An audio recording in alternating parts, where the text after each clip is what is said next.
welcome in to this Tuesday edition of Gwynn and Chris.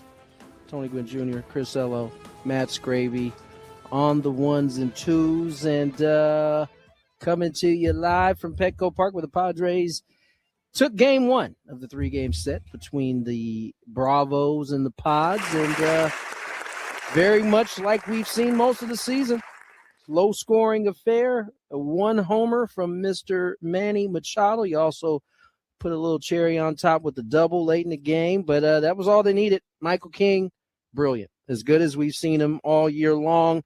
Commanded the sinker. Everything else kind of fell into place after. Had a really good changeup last night. And the bullpen was, what we all expected to be on a nightly basis. Martejon in the 8th, Mason Miller in the 9th. Good victory. Certainly we'll take it. First game of the homestand, Chris. One that was definitely needed, first of all. And, nothing like, getting 4 hits and going 0 for 8 with runners in scoring position, but winning. So, a lot of the situations are the same. But one thing that's not the same is that was the Michael King that we've been, kind of waiting to see here for the last month and a half. And, I always look at one column, Tony, and it just seems to tell a big story with every pitcher and just about every game. And that column is under the letters BB. And in Michael King's case, the number under that column was 0. And if you can go 7 innings without walking anybody, you keep the ball in the ballpark, it's hard to score. Teams need 3 hits to score. In most cases, if the pitcher doesn't help you out. And look, the Braves had runners on base all night long. I think they went 1 for 15 with runners on base. So, it was a great effort, but it wasn't exactly 1, 2, 3, 1, 2, 3, right? I mean, the Braves had some people on, but when you don't walk them, you don't help them out. You don't give them anything extra. You got, Jackson Merrill playing like Willie Mays in center field. You end up with 7 shutout innings, and that's just a great performance. Exactly what you said, exactly what they needed. So, good start to this series, and let's see if we can get another one tonight. Put a little something back to back. Yeah, Padres will face J.R. Ritchie, the Braves' number 2 prospect. He's had 6 starts this season, 1 and 2 with a 4.50. Braves always have good young pitching coming up. It's probably why they stay, at least relevant or, close to that every year, because think about some of the guys, think of some of the guys they don't have, right? They don't have Strider. They don't have, I think it's Smith Shaver, right? The guy pitched in the playoffs a couple years ago. Whatever happened to Schwellenbach? He's hurt somewhere. He's around. He's hurt too. Yeah, his name's difficult to say, hard to spell, but he's not playing either. So, yeah, you're right. I mean, they got guys that are not available, and they're able to plug other guys in. One of the guys, we're going to see him tomorrow, that has actually pitched very well for the Braves. Hopefully I can jinx him here a little bit, is Martin Perez. The guy who helped us get into the playoffs last year. 2 years ago, I think. 2 years ago, right? The Braves picked him up, and he's pitched really well for them. So, but tonight they'll get Ritchie. I was going to say another thing about Manny. Don't look now. Don't get too excited. Don't get ready to, give him any MVP votes. But he's hit the game-winning homer in 2 of the last 3 games. So, that's okay. That's kind of what we need. I know 185. I know 185 doesn't sound like a lot, Tony, but I don't think he's been in the 180s for a month. So you got to get to the 180s before you can get to the 190s. I don't even look at the 180 because I don't expect him to finish anywhere in the ones. But what he is on pace for is his normal 30 and close to 195, 90 RBI. That's what he's really on pace for right now, which is pretty much what he normally gets. The average is clearly lower than his norm, but everything else is on par. 13 homers or 14 homers here. Yeah, you're right. He's on pace for 30. Clearly, yeah, he's on pace for 90 RBIs. So, yeah, for sure. So that's how bad he is. I just think that when you're as talented as Manny is, even when it's not going well, you're gonna figure out a way to help somehow. And that's the way he's done it. And listen, I would take a step further. It's starting to look like he's getting it together here offensively. Taking into account how he swung it in Texas, the end of the last game of that Cardinals series, and into this series yesterday. As we've all said, when Manny gets going, the offense is just different. It's just different. And so hopefully, last night was indicative of that. Now today, no announcement at this point, which usually means an opener's coming. So, I would guess it's Wandy or probably Wandy, but we'll see as the Padres decide to, or when the Padres decide to announce either that or Bradley. He's in the Arizona. He's gone though. League. Either way, you're gonna have. He's not here. Oh, Bradley's not. Yeah, he's here. at the Arizona Complex League, which I thought was strange, but really the explanation was he's just getting some rest. Oh, I didn't get a memo. He got sent to the Arizona. What? Yeah, it said that that was last Friday, I think, or whatever day they put. I was obviously on a Andy flight. Harbaugh. He was gone. That's right. Yeah, so they said we've optioned Bradley Rodriguez, to the Arizona Complex League. I'm like, what did he do to go to the Arizona Complex League? He got banished to the Arizona Complex. Isn't that kind of the worst place you could go? I got to be honest with you. There's a lot of guys I could think of to banish to the Arizona Complex. I don't think he would have been on my list, but I don't think he's been banished. I think this is a way to get him some rest because he's been going pretty good. I got a question though. This will probably be the. Be Wandy. Hold on. I got to turn off Tony's thing real quick and turn it back on because we got a small little thing going on with our delay. So give me a second. All right. We're going to see if that fixes it. My question about Jackson Merrill making plays all over the place this year. Last night, making plays all over the place. And I was trying to figure out online and it didn't really give me an answer. What makes a platinum glover a platinum glover and what makes a gold glover a gold glover? I think it's voted on. Okay. I think it's voted on by all of the. I think out of all of them, they all get votes. I think this is how my understanding is, and the winner of that vote. I think it's the fans that get to vote it too, if I'm not mistaken. I'm not sure though. The fans get to choose the platinum glove. Maybe it's not the fans. I know there's a vote for that portion of the platinum glove. Do we think that Jackson Merrill is on pace for at least a gold glove this year?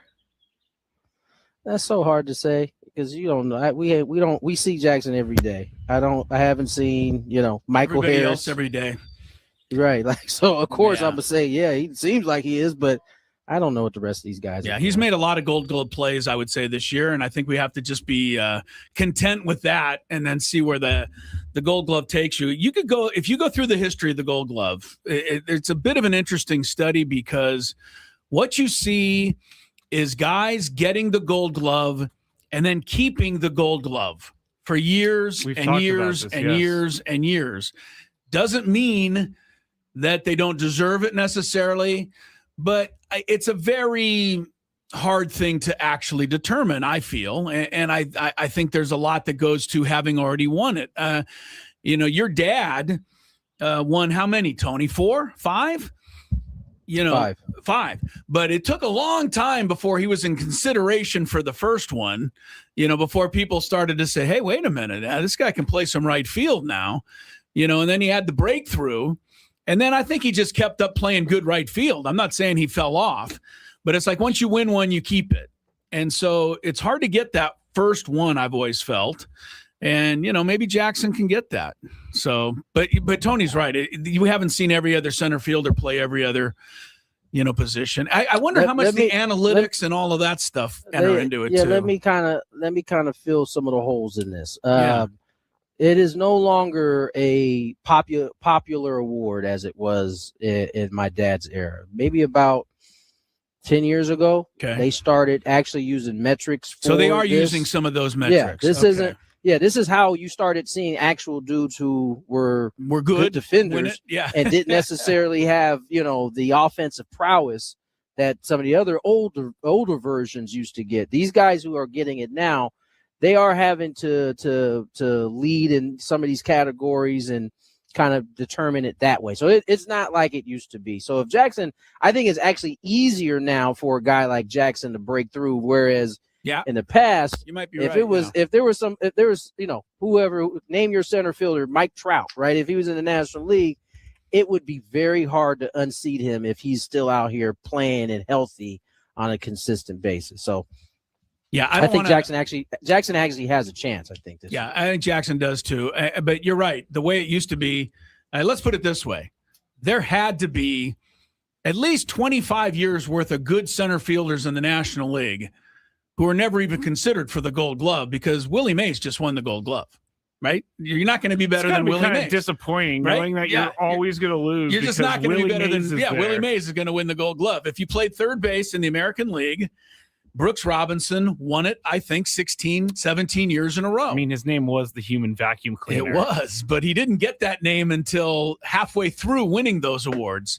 Ozzie might be the only one that was like so good defensively all the time that nobody even batted an eye. Nobody argued that one, yeah. Just like, yeah. I think there was a couple years where like, when my man for the Mets came around. What was his name? I was talking about Ray Ordonez. When he came around, pretty good, yeah. He had like one of them really good shortstop. Royce Clayton is another one who was really good, but like they were in the same league as Ozzie, so it wasn't happening. Yeah, forget it. But I think you're right. I mean, I just was trying to look this up. for crying out loud. You know what I'm saying? Like it's pretty hard for Templeton to beat out Ozzie, though, as good as he was. That's what I'm saying. Yeah, that's a great point, Tony. I'm looking at the outfielders who won it in the National League last year. So here's who Jackson would try to replace. One is his teammate, of course, Fernando. Another one is PCA, who ought to be eliminated just for dogging after fly ball. Sorry, Tony, had to get that in. And then the third guy was a left fielder last year, Ian Happ. And to be honest, Ian Happ doesn't necessarily stand out to me one way or the other as an all-timer, but he has won the Gold Glove. I'm going back now 4 years in a row. So you have to unseat Ian Happ somehow. Is it like wait, so real quick. Are they picking right, center, and left, or are they just picking That's three a good outfielders? question. Last year it looked like right, center, and left. The year before it was Ian Happ, Sal Frelick, and Brenton Doyle. I don't know if that's right. Maybe that's right. Center and left. Frelick plays right, but okay. So, but those are my points. So, yeah, like Sal Frelick winning one. Yeah, how did he get in there? Exactly. So I'm saying, like, it can happen. His competition is PCA, and that's a formidable opponent. It is. You mentioned Sal Frelick just for probably the last thing we ever need to say about the Gold Glove today. But Fernando was Platinum Award winner in 23 and Platinum Award winner in 25. But in the middle year, Sal Frelick was determined to be better than him in right field. That is kind of now, funny. I don't understand that necessarily, but in Toddy's defense, he had the hip injury that took him off the field for a majority of that year. There we go. That is really funny. Good for Sal Frelick. Good for Sal Frelick, but yeah, how did he get in there? Yeah, that's PCA is a one-time winner. Yes, Brenton Doyle was in center field the 2 years prior to that. And then the 2022 center fielder was an old friend of ours, Trent Grisham. Your boy, I'm telling you, your boy's got a shot. He's got a shot. I was reading the analytics on this. He was running 28.9 feet per second on that ball early in the game. Do you realize how fast? I almost said a swear word. You don't realize how fast. No, I can't, because he's moving basically 10 yards in 1 second. That's insane. I hate that that's how they calculate it. There should be miles per hour. Because I think they have that too, don't they? That's what they understand that. Yeah. Yeah, 28 feet. I put it into perspective. You go 10 yards in 1 second. You get a first down in 1 second. That didn't put it into perspective. I think that's the best way to put it. Was he running like faster than Bo Jackson on an end sweep? Let me see. It's just hard to say. I think that's how they should do it, is miles per hour, because I think we all understand that better. But here's what I understand better. When the ball was hit last night and you're sitting in the booth last night, Tony, did you think he was going to catch it immediately, or did it take you a moment to realize he's going to get there? I knew he had a chance immediately. He got a great jump, and it was just, watching the ball, close on the baseball at that point. Because you got to keep in mind the wall's there, and the wall can talk to you without talking to you. You know what I'm saying? I imagine so. If as you're running that fast as he was, at some point the human element kicks in. It's like, all right, this wall is approaching. How are we going to put ourselves in position to try to catch this ball and keep us from knocking ourselves out? Yeah. Some guys don't care about the knocking themselves out. They just want to catch it. So I prefer Jackson to care about that so he can stay in the game. Well, he's magical around that fence. I mean, he's brought back at least 5 home runs this year. And, look, if I was the way it used to be, I think the Padres could have put together a video, and I would have put together a video, a PCA dropping the fly ball and yelling at the lady in right center field. And I would have said, you don't want to vote for that guy. That's what I would send out to everybody. I just converted what Jackson did because I couldn't find the miles per hour. But 28.9 feet per second to miles per hour is 19.7 miles per hour. That's okay. how fast he's running. That I can understand. That Yes. I can. You ever seen these guys maybe on like Twitter or IG on the arc? It's like a treadmill that has an arc. Yes. And I think AJ Brown has a commercial with the arc. Yes, it's basically the person. There's no like speed up, speed down. It's you. The higher you go up on the arc, the faster this thing turns, and it also has MPH on. So I've seen Darren Sproles run that bad boy at like 23 miles per hour before. You know what I'm saying? So miles per hour is easier to understand than 28.5 feet per second. 28.9, by the way. I was just trying to. Sorry. that point 4 is very important to Jackson getting to the ball. Anyway, I thought that was crazy. I think it was fun to watch. The best part was the finish. He caught it and then like protected himself all at the same time. It was A1. All right, let's get the break. More Gwynn and Chris on the other side. For the most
happy about the fact the Padres are coming off a win last night, back into a tie for the final wild card spot. It's way too early, but I still like to look at, the race, and it is interesting. There are 7 teams within 2.5 games of each other at the moment. And the question really is who somebody's going to separate.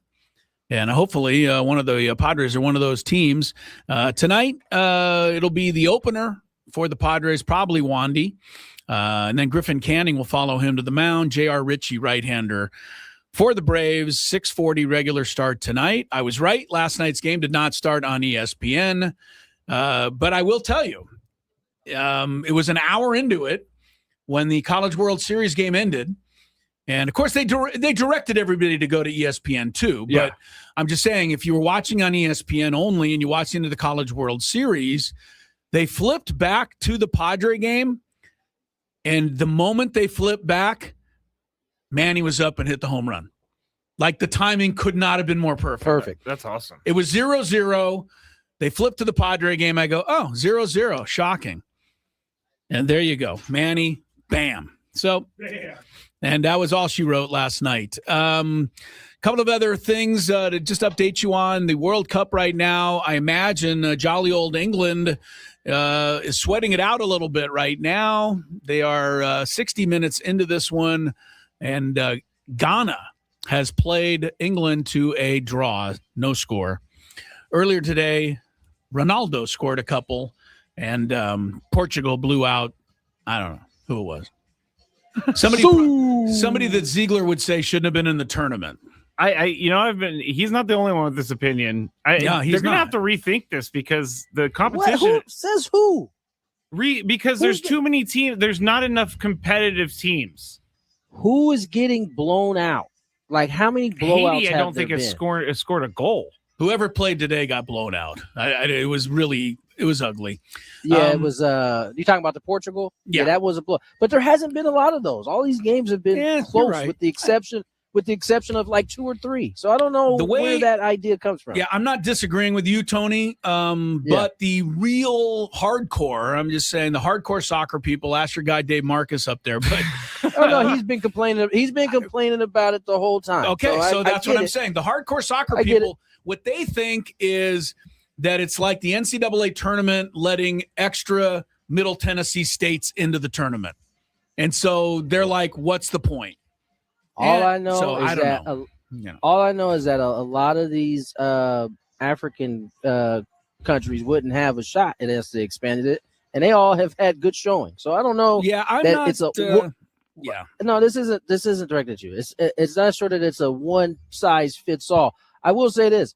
I was one of those old crusty baseball people that didn't want a pitch clock. I didn't want the ghost runner. I didn't want none of this nonsense. And you know what? What was it, Tony? None of this what? Nonsense. It almost squeezed out. I almost heard it. He had the word nonsense starting with an SH there for a second. So you do remember we're on the radio from time to time. I had to catch myself. I caught myself. He remembered. That was important. All right. Speaking of maybe nonsense, if your name is Brendan Sorsby? Brendan Sorsby. If your name is Brendan Sorsby, I have one thing to say to you, Brendan. Karma is a bitch. Oh, I thought it was going to start with an S. You played yourself. Yeah, right. Well, karma's even worse than a bitch for him. The National Football League, maybe they're just trying to get the court of public opinion on their side for once. But the National Football League looked at Brendan Sorsby's application, as it were, for the 2026 supplemental draft, and they said, we don't care. We're not having a supplemental draft, pal. You're out of luck. He was the only one, right? Yes, he was. Of course, he was the only one. So go ahead, Tony. I was going to ask that they don't have one every year, do they? Or they do not. The last one they had was in 2019. So this was not a done deal. There has to be a special circumstance for player or players to need to use the supplemental draft. I imagine that Brendan Sorsby got some bad info from people who said, hey, let's just do the supplemental draft thing. I like what the NFL said. They said, "Look, man, the guy sent a petition in. He did 3 days before. He had nothing to back up his claim that we should have this. I think the NFL was like, you think you're going to be big time in us and saying, hey, I'm Brendan Sorsby, so open up the supplemental draft. The NFL said, nobody's bigger than us. We're not budging for Brendan Sorsby. I think this is how big dog the NFL is. They probably didn't I'm sure they knew a little bit about what's happening, but I don't think they cared. I think this was just like, 3 days. You think you're just going to send this petition in 3 days before the deadline? Forget it. And we're going to do this? Yeah. Nah, we're good. Yeah. And I don't know, I'm not sure I should say this, but I'm going to say it anyway. I don't know. Is it Brendan? Brendan, yes. I don't know him at all, but his actions reek of like the ultimate entitlement of everything. Yeah, very right? good. You have a legitimate issue, like people struggle with gambling all over the country, thousands of people. And okay, we give you a pass on it. But in the meantime, you habitually broke rules. You didn't just do it once or twice. You had thousands of bets, thousands, and you got caught. And I hate that you got caught because I'm not a hater, and I certainly want you to have an opportunity. You're just not gonna get it this way. You're gonna have to go the Canadian Football League way, maybe. That's USFL. Yeah. Those are the options. But to me, karma, however you want to couch this, is all coming home to roost right now for your man Sorsby, because it sounded like the Texas Tech was all in. Oh yeah. And then it sounded, from what I read, it sounded like their Texas Attorney General, I believe Ken Paxton, sent some type of letter to the SEC, and that then pissed them all off. And that's when the thing turned left, because it looked like he was going to be able to play, because whatever was going on in the courts wasn't going to happen until after the season was done with. And then the politics got involved, and these folks from the SEC, they probably feel like they're the NFL in some ways. Like, hold up, you're not just finna punk us. That's exactly what I thought when I heard it. I was like, the SEC is like, well, it was cute. We're bigger than a state. Come on. Well, now. it was the Big 12, right? It's the Big 12 that was going to keep him out, and that was going against him. Is it the Big 12? Yeah, it was Big 12. Texas Tech is in the Big 12. But the other conferences did comment on this. Right, they jumped in on it for sure. They would have done something about it. Look, I said this last week. Texas Tech did not all of a sudden, have a moral, awakening. Basically what happened was Texas Tech looked around and saw the landscape and saw they are not going to be able to pull this through, because people are it wasn't a fight worth fighting at that point. People were not going to stop until he was not eligible. So Texas Tech said, forget it. Let's just cut our losses before it's too late. But somebody told, Sorsby, well, you just go to the NFL. It'll work out just fine. The NFL said, who are you kidding, man? And I love their quote, because they just said, basically, yeah, he sent this thing in 3 days ahead. Like, who's this guy? The NFL is just classic. They're like, we're not going to react on something 3 days. There was one source who said, there are integrity issues. There are. He bet on the NFL, clearly. That was he bet on college football, Chris. No, it was also the NFL. He did both. Yeah, he did both. I think it's worse that he bet on college football while he was in college. But I'm just saying, I think it is. But the NFL is looking at it like, he's doing it. Gotcha. Yeah, like, you can't take this risk. Right. Here's the other thing. So. I think this also speaks to maybe his talent, because if any of these 32 teams was like, oh yeah, we need this dude. Yep. They might have pushed through. They might have pushed through. It would have. I like what you're saying. In a second. I like what Tony's saying there, because all of us just assume that somebody's going to roll over and, go out of their way to. I honestly thought so. Because you have to give up draft picks in order to pick somebody in the supplemental draft. And I think maybe the NFL took the temperature of the league. The league said, we don't want to touch this guy. So the league said, well, then fine. We'll just put a kibosh on it ahead of time, and there won't be a supplemental draft. I think in the end, this year off that he's going to have or whatever he's going to do, I think it might be the best thing for him It if might he be. takes advantage It of might it. It might be, except for what Tony said, and that is that he's entitled, and I don't think he feels like that is, going to slow him down. It's like, I'm Brendan Sorsby. I'll find a way around this.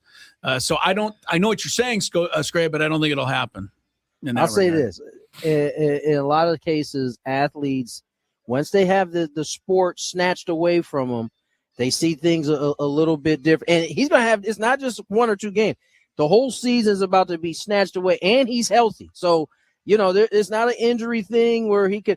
So maybe he'll have a chance to do some soul searching here and kind of get back. Chris he's actually thinking right now. He's like, my spreadsheets. I can get really good at my betting spreadsheets over this next year. I don't want to say that far, but I do think he'll hold up the Ottawa Rough Riders for $1 million or somebody, and go out there and I guess. try to stay somewhat relevant. So. Is that a team? Yeah, Ottawa Rough Riders. And you know what? There's the Ottawa Rough Riders, which is 2 words, Rough Riders, and then there's the Saskatchewan Rough Riders, which is 1 word. You gotta have a different. You go figure that out. You gotta have a different. You go figure that out. All right, we'll do a little Chris. What is it? Fantabulous. Fantabulous game show next. Ben and Woods on the Fan. Thank you for listening to 97.3 The Fan. Be back shortly. I would be back shortly if the thing will click. See, I'm clicking. I have no idea what's happening. It's not playing any commercials right now. Well, this is just great, everybody. Let me see if I could try to start another one. All right. Well, this is awesome.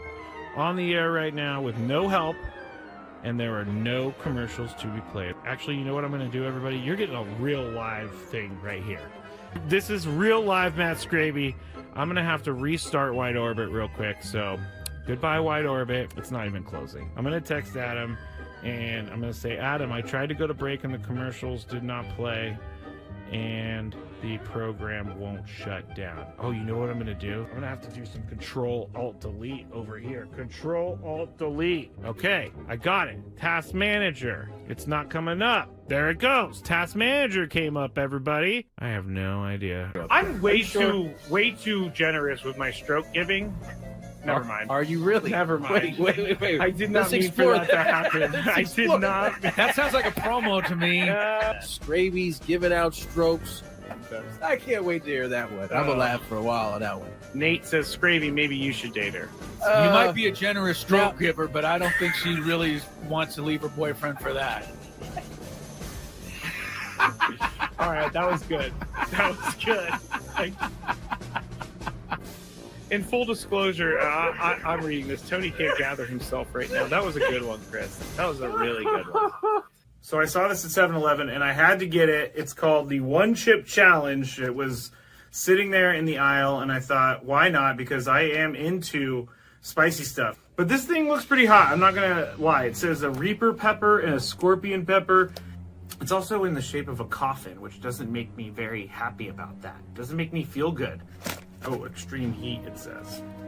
I'm going to try a little bit first, just so I don't die, I guess. That's the thing I'm saying. This looks... I don't even know if I should be eating this. It looks like it has mold or something, but let's see how hot it is. Let's go. There's a little bit of spice there. It's going. Oh, man. This is hot. Not that bad, though. I still have this side to go. It is getting hot. I'm not going to lie. My mouth is, like, getting crazy. Now it's kicking in.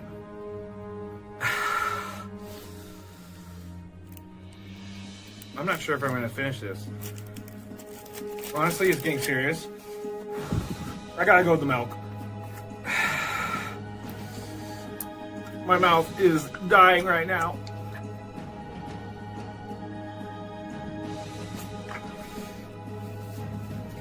Yeah, this is not fun, guys.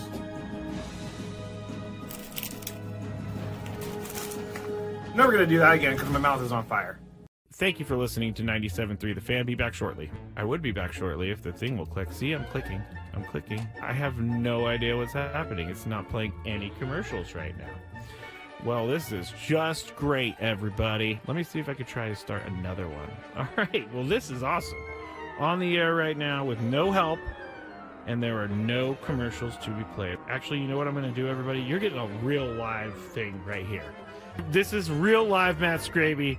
I'm going to have to restart Wide Orbit real quick, so goodbye, Wide Orbit. It's not even closing. I'm going to text Adam, and I'm going to say, Adam, I tried to go to break, and the commercials did not play, and the program won't shut down. Oh, you know what I'm going to do? I'm going to have to do some Control-Alt-Delete over here. Control-Alt-Delete. Okay, I got it. Task Manager. It's not coming up. There it goes. Task Manager came up, everybody. I have no idea. I'm way too generous with my stroke giving. Never mind. Are you really? Never mind. Wait. I did not mean for that to happen. I did not. That sounds like a promo to me. Skraby's giving out strokes. I can't wait to hear that one. I'm going to laugh for a while on that one. Nate says, Skraby, maybe you should date her. You might be a generous stroke giver, but I don't think she really wants to leave her boyfriend for that. All right, that was good. That was good. In full disclosure, I'm reading this. Tony can't gather himself right now. That was a good one, Chris. That was a really good one. So I saw this at 7-Eleven, and I had to get it. It's called the One Chip Challenge. It was sitting there in the aisle, and I thought, why not? Because I am into spicy stuff. But this thing looks pretty hot. I'm not going to lie. It says a Reaper pepper and a Scorpion pepper. It's also in the shape of a coffin, which doesn't make me very happy about that. It doesn't make me feel good. Oh, extreme heat, it says.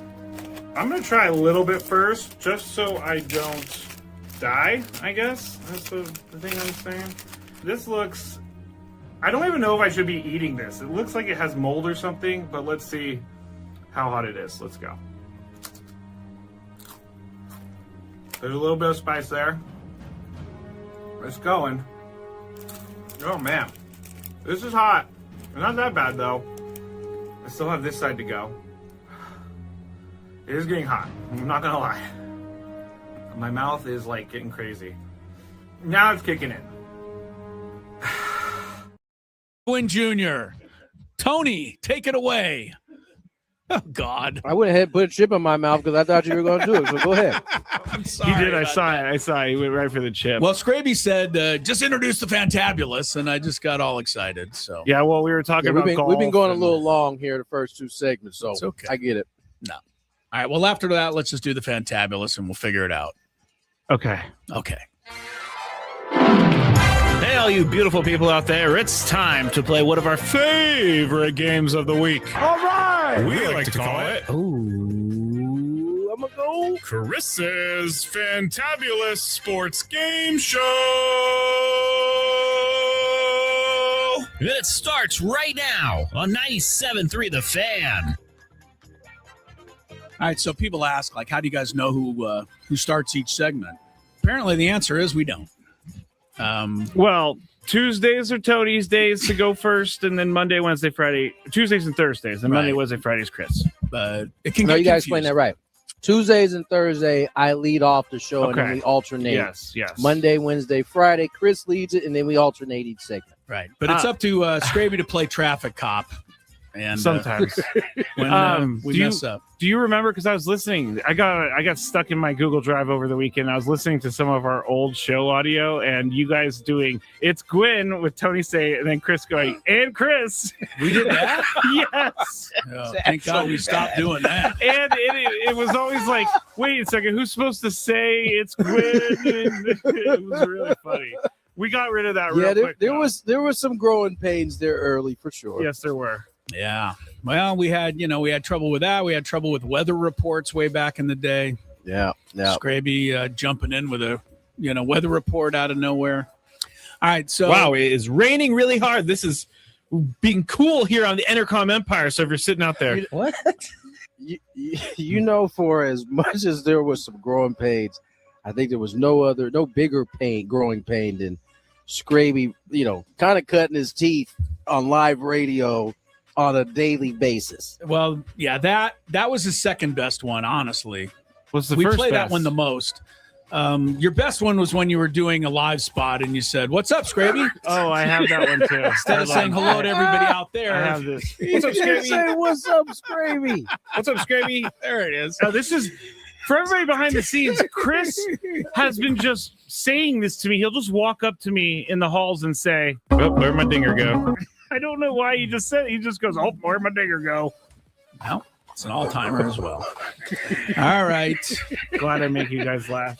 All right, we'll do the Fantabulous Sports Game Show. One thing that Skraby complains about on this particular segment is that we never do a topic that should suit him. So today, I can't think of one that would suit you better, my friend. Of the two players participating today, one is from the Bay Area, the other is not. So this should be advantage Bay Area guy. You're going to name today either a San Francisco Giants manager since division play, 1969. You can go way back a little bit. Or you're going to name a San Francisco 49ers head coach since the merger. Oh, wow. You should blow this one out the door. So you have, there's been 17 Giant managers since 1969. There have been 15 49er head coaches since 1970. So you got 32 potential correct answers. I will tell you, some of these are guys that are like interim for a couple of games. It could be really, really hard to think of those. But I thought this is something you ought to, at least have a good shot at, Skrabe. So I should. We'll start with you, unless you want to give it over to Tony, by the way, if you get a wrong strike, etc. No, I'll go with, I'll take the manager off the board, Bruce Bochy. You're going to take Bruce Bochy right off the board. That is the first one. I came across this, just a quick note on Bruce Bochy. 3-time world champion manager of the San Francisco Giants. Certainly going to go to the Hall of Fame. This guy, he doesn't act like I got a radio show. He's just yelling in Is it here. Mud? You guys hear him? Yes, oh, my we do. God. Oh, he's giving Tony a hug. Oh, that's very cute. Mudcat's in the building. That's Hi, very Mudcat. cute. He said hi, man. And he's gone. I bet you Mudcat probably played for a couple of these guys. He might have. You're probably He was right. And in he did San play for the Francisco. Giants. Yes, he did. Of course, Mudcat came in here on purpose, and I had to make a big deal. Absolutely, Mudcat. I got to bust him up a little bit. He always can come in anytime. But it did interrupt my quick note on Bruce Bochy. The greatness of Bruce Bochy will never be doubted in San Francisco. But did you know his all-time record there was 10,052 wins, or 1,052 wins? I'm about to say 10,000. Yeah, I know. Yeah. 1,052 wins and 1,054 losses. Wow. Bochy's all-time record with the Giants was a losing record. That's crazy. I don't think anybody would ever think that. I mean, so even in the years they won the World Series, it wasn't like they were winning 100 games. That's true. So you watch. They'll try to hold that over his head. They'll try to keep him out of the Hall of Fame on for that? sure. Yeah, you won 3 for World sure. Series in the span of 5 years. My guess is he had a losing record when he was here too, just based on the teams that Sure. he had. Yeah, right. That's a good point. So, All right. He's we'll Skraby's on the board. He got Bochy. Tony, you're naming either a Giant manager or 49er coach in the last, how about Dusty? Dusty Baker. All right, winner. That's a Good. good one. Dusty won Dusty was well over 500 as a Giants coach or manager, 840 and 715. He managed for 10 years in San Fran. He left after the 2002 season, which was the season he took them to the World Series. All right, Skraby, you're tied at 1. 30 correct answers. Like I said, some of these I wouldn't think anybody could get, but I'm sorry if anybody's listening that knows this guy, but he quite possibly could. He might be second worst head coach in 49ers history, Mike Nolan. Mike Nolan. Wow. Yeah. Very good. Mike Nolan wasn't great. 2005 to 2008.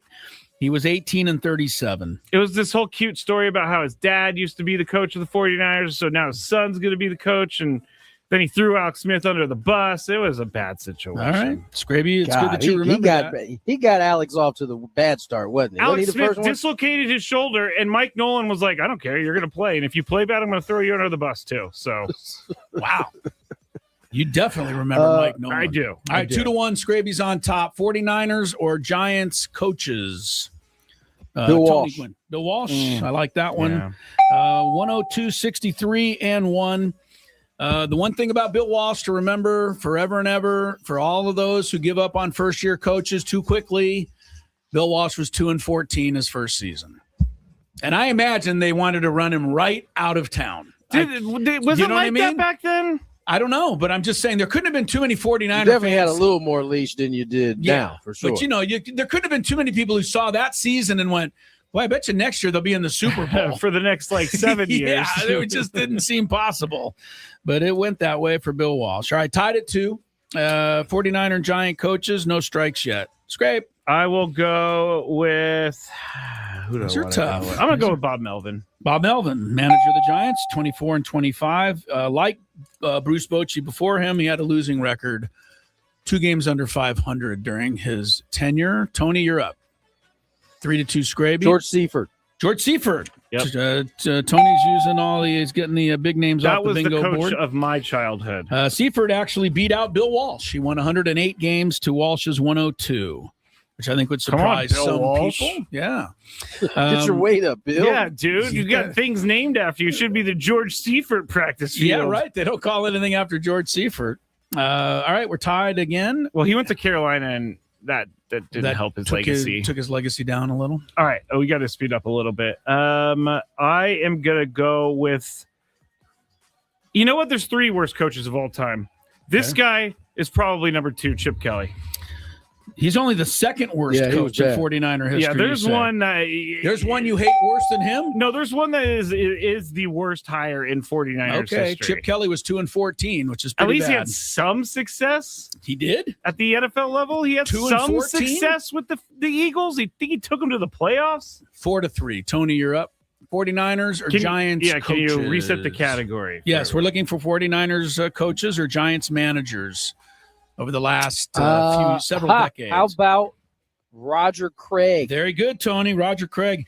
He was really the first Giant manager on this list that did anything. I was thinking of the football player, Roger Craig. Oh, you didn't? Did you know I there know was you a were. guy? Roger I had Craig? no idea. Really? I was Oh, like, wait, yeah. Roger Craig was never a head coach? Yes, he was. He was manager of the Giants from 1985 to 92. He took them to the playoffs in 89. That's where I'm And he was 20 games over 500 as a Giants manager. Roger Craig did well with the Giants. Wow. All right. And he was a guy the Padre organization, quote, let get away. He was in this organization. 4-4. We got a ways to go. This may run a tad over, but Skraby, your turn. I'll speed up a little bit. Looking for 49ers head coaches or Giants managers. Acai Bowl himself, Gabe Kapler. Gabe Kapler. Oh, that's right, Gabe Kapler. I forgot about him. Former guest on the show. Yes. And Gabe Kapler, for all of the criticism, was 47 games over 500. He had 100 and something wins that one year. Giants. Yeah, that's right. That helped him quite a bit. All right, 5-4. Skraby leads. No strikes yet. Giants managers, 49ers coaches. Tony Gwynn Jr. Mike Singletary. No! Mike Singletary. Can't win with him. Can't win with him. Can't win with him. And apparently they didn't win with him. He was 18 and 22 as head coach of the 49ers. Can't win with him.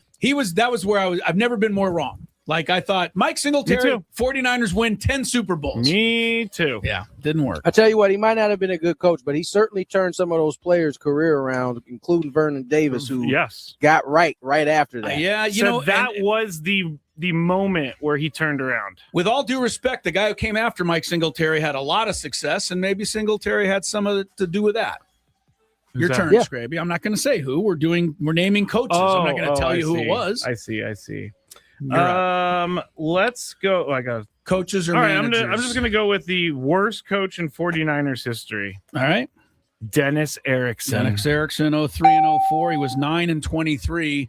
It was rough for Dennis. It was rough, but hate to say 9 and 23 is you didn't watch than 2 those and games, 14. Chris. You didn't watch those games. No, I didn't. All right, 6-5. No strikes yet. We're looking for 49ers. Ken Dorsey was the quarterback, I believe. Oh, was that Dennis Erickson's fault?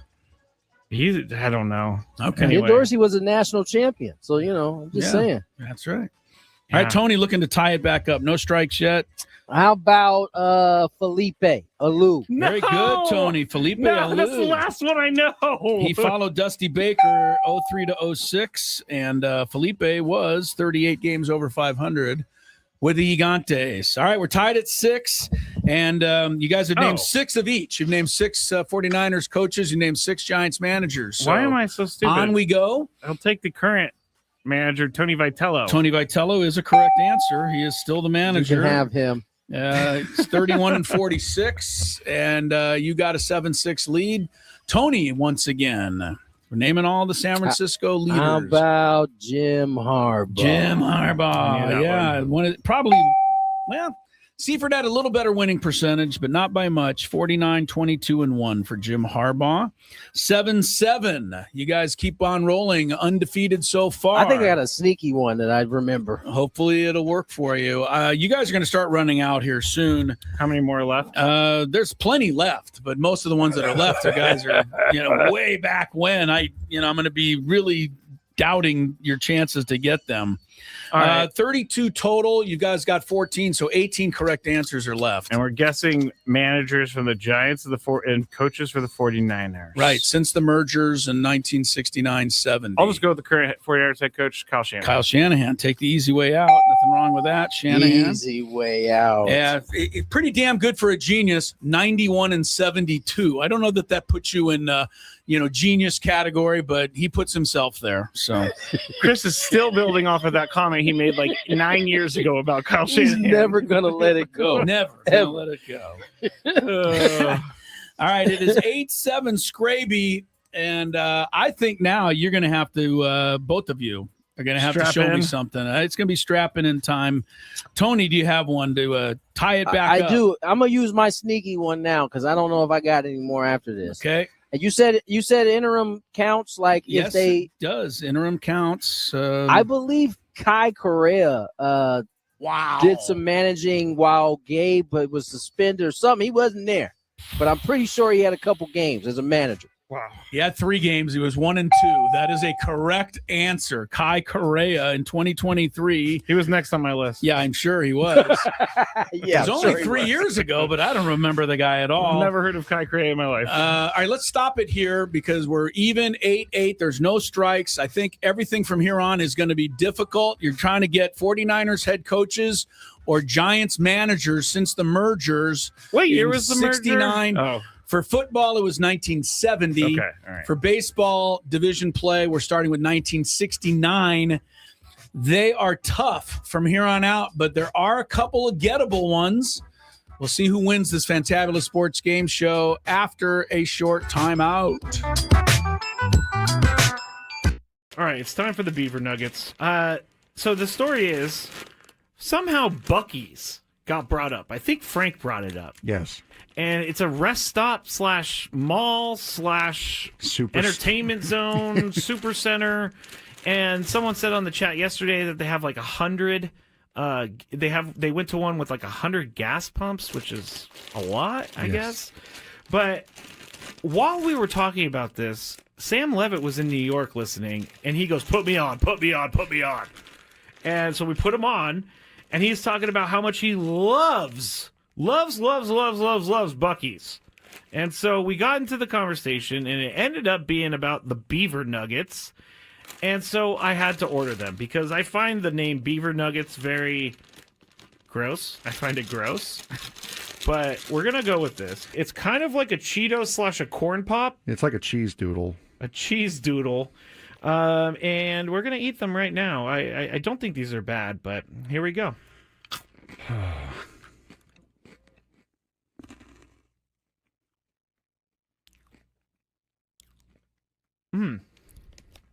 I like it. It tastes like a corn pop. I was just saying it tastes like a waffle, really. It does kind of taste like a waffle. You know what? I'm in. These are good. Yeah, I'm not. You want another one? No, I don't want another one. But yeah, I mean, it tastes like a waffle, like a waffle with syrup on it. It's pretty good. I gotta say. I'm not hating these at all. Actually, they're very good. I like this. The waffle is a perfect explanation. If you've ever had, I'm sorry, I'm talking on the microphone with food in my mouth. But if you've ever had a what is it? A Lay's potato chip that's waffle flavor. It's kind of like that. Sad Fryer says, "Are they cheesy?" No, they're not cheesy at all. Actually, they're sweet. No, it's like a hard waffle with syrup on it. With dried encrusted syrup on it. Now, I don't exactly know what the puff is. It could be just fake something Most likely. I mean, it's like caramel a little bit too.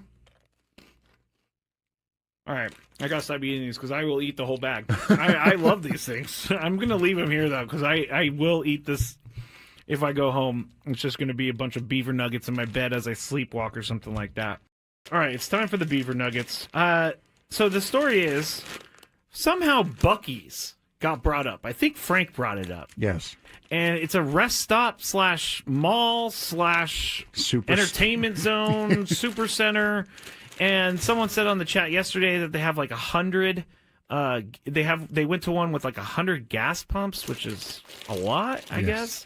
But while we were talking about this, Sam Levitt was in New York listening, and he goes, "Put me on, put me on, put me on." And so we put him on, and he's talking about how much he loves Buc-ee's. And so we got into the conversation, and it ended up being about the beaver nuggets. And so I had to order them because I find the name beaver nuggets very gross. I find it gross.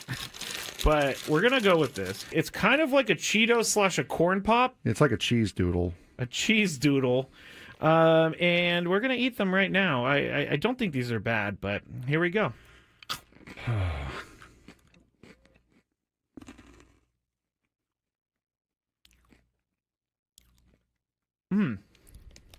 I like it. It tastes like a corn pop. I was going to say it tastes like a waffle, really. It does kind of taste like a waffle. You know what? I'm in. These are good. Yeah, I'm not. You want another one? No, I don't want another one. But yeah, I mean, it tastes like a waffle, like a waffle with syrup on it. It's pretty good. I gotta say, I'm not hating these at all. Actually, they're very good. I like this. The waffle is a perfect explanation. If you've ever had, I'm sorry, I'm talking on the microphone with food in my mouth. But if you've ever had a what is it? A Lay's potato chip that's waffle flavor. It's kind of like that. Sad Fryer says, "Are they cheesy?" No, they're not cheesy at all. Actually, they're sweet. No, it's like a hard waffle with syrup on it, with dried encrusted syrup on it. Now I don't exactly know what. Chris Ello. Tony Gwynn That's Jr. straight out of Skraby and I's era right there. This is it right here. What is that? What Eminem. is that? It's Eminem. This is his song that made him famous. More famous than Lose Yourself? That was Oh, yeah. way after. This put him on the map right That was here. like 10 years after My Name Is. Sorry. Don't know it. Don't know it. You know what? I've given into the music. And so I'm now going to be playing music when we come back. Can't win with them. All right. Welcome back, Gwynn and Chris. One quick note. We have Wandy. Wandy will start tonight as the opener. And a quick another note. Giolito goes to the IL. Hello, JP Sears. We'll talk more about that Padre news here in just a minute. But Tony and Skraby are in the middle of the Fantabulous Sports Game Show. They've each named 4 San Francisco 49ers head coaches since 1970, and they've each named 4 San Francisco Giant managers since 1969, started divisional play. So we're tied at 8-8. There are 16 correct answers remaining on this category, but I don't know how many more you guys have ever heard of. I got 3. Skraby thinks he's got 3. Yeah. I think I So- got 3 too. All right, well, let's go to you, Skraby, for the first guess. We're going to try to wrap this game up here in short order. I'm going to go with Mariucci. Steve Mariucci. Oh, you took one of them. He had not, Mooch. Mooch had not been guessed. He was in there for the 49ers I after love that George guy. Seifert. So you take the lead, 9-8. Tony, try to respond with Frank Robinson. Good job. Oh, that's the other one I had. Giants manager Frank No! Robinson, 1981 to 84. The Hall of Famer took over the Giants. Tony's got it, 9-9. Skraby, can you come up with another one? I'm going to tell you, if you come up with another one, I'm going to be very impressed. I know that there's one more I've been saving this entire time because there's zero chance that Tony would ever get this 49ers head coach. All right. Jim Tomsula.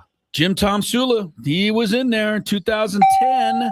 He filled in for Singletary, and he came back and actually had the team for a whole year in 2015. They gave him the head coaching job, and then they realized he was 6-10. Yeah.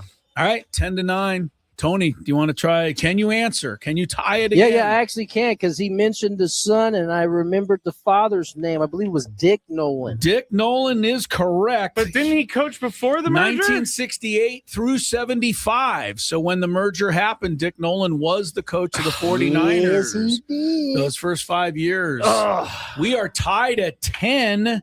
Are we going to end tied at 10, or do you guys think you can break the tie? I literally have nothing left. I literally have nothing I mean, left. I could say Don Nelson, but he's a Warriors head Don coach. Nelson would be incorrect. Tony, do you I have think I any- got.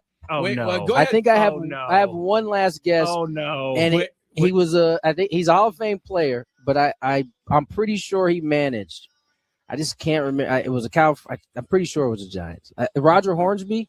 No. Oh. Well, he might have before the era. Oh yeah, that was before I the win. Tony merger, on yeah. strike. No, you guys. I'm going to call it a tie today. You're calling it a tie? Well, what am I supposed to do? You guys don't have any more answers. what I'm about- not making. What about Old Hose? Old Hose Radbourne? He did not. That would have been coach before the either. merger too, Yeah, sucker. That's true. All right. I You guess guys we'll did an go amazing tie. job. Here are some of the names that could have won it for you. In 1976, 49ers, Monty Clark. Oh, 1977, Ken Meyer. And 1978, the combination of Pete McCulley and Fred O'Connor. They were the ones that preceded Bill Walsh in San Francisco. And then the Giants ones that would have scored for you, Clyde King, right there at the beginning of divisional play, Charlie Fox, Wes Westrom. Charlie Fox. I knew that. You think you could have got Charlie Fox? Bill Rigney, who actually coached the Angels for a while, Joe Altobelli, Dave Bristol, Danny Ozark, and Jim Davenport. Danny Ozark. That is a name right there. That's There wild. you go. Danny Ozark was a longtime third base coach for the Dodgers under Walter Alston, went to the Phillies, managed them, and then snuck in there with the Giants. All right, a 10-10 tie today on the Fantabulous Sports Game Show. Let's go out to our SDCCU fan hotline. It's not big bank banking. It's better. We are going to chat with Chris Domino from 680 The Fan here shortly. Skraby's waving, making Yes, I'm trying signals. to get him on the line. All right, we'll have him on the line here shortly. The Braves are in town with J.R. Ritchie facing Wandy Peralta will be the opener tonight for the Padres. By the way, did anybody notice Wandy's down to a 1.98 ERA? Remember at the beginning of the season, he didn't seem he could get anyone out. Wandy's been doing all right. All right, Chris Domino, 680 The Fan in Atlanta. Chris, thanks so much for squeezing us in here today. How are you, sir? Yeah, I'm doing well, guys. How are you? We're very good, and the Braves have certainly been very good this year. Coming off last season, all those injuries, I think we expected them to be better this year, but I don't know that they've been better how we thought they would be. Like, they're getting a lot of contributions from a lot of guys that maybe weren't expected to do all these things. Would that be fair to say? Oh, yeah. There's a group, we're just sort of calling them the others, and the others have been a really big part of this because whether it's injuries, lack of performance, not living up to sort of the numbers on the back of the baseball card, it really has had to come from a bunch of different places. The one thing that we got right before the year started, I kind of thought the bullpen was going to be the most consistently good thing in this team, and it has been. And one of the reasons they're 3-7 in the last 10 games and have really struggled to score in 11, when you look at the offense, you go, what does that ultimately do? Well, it doesn't give your bullpen, which has been the best part of this team, chances to win you baseball games. And the good news is it took the third week in June to have your worst week of baseball, but you're sitting in the middle of your worst week of baseball, so it's sort of hard to dismiss it because it's actually happening right now. Chris, this team, as you mentioned, offensively is struggling a little bit right now. I don't think it's going to last, but Alex Anthopoulos has done a really good job of reading the temp, kind of making the right move, not just any move, the right move. Yeah. A lot of times at the deadline. Where do you think the focus will be in regards to this roster and upgrading it? Yeah, I think you need both, though. I think you need a bat, and I think you need a starting pitcher. the Chris Sale thing is you just hope that he's standing upright and he's healthy, because what really stinks is it's been 2 really fun years to watch him, but he doesn't have a postseason pitch. And that part hurts. And you're hoping that, he had 10 days off. Like, he went from June 10th to the 20th. I think it was the longest stretch in his career. He's on board with that, but it's, you're doing it for a reason. You're trying to keep the innings down, pitch count down, stress pitches, especially if, he's thinking about going 7. And he's one of the few guys that I think he's sort of mad at himself. We asked him, we had him in studio, and the concept of a quality start, 6 innings and 3 runs, is just so foreign to him, because he's old enough to know that that's sort of not necessarily what you want to shoot for.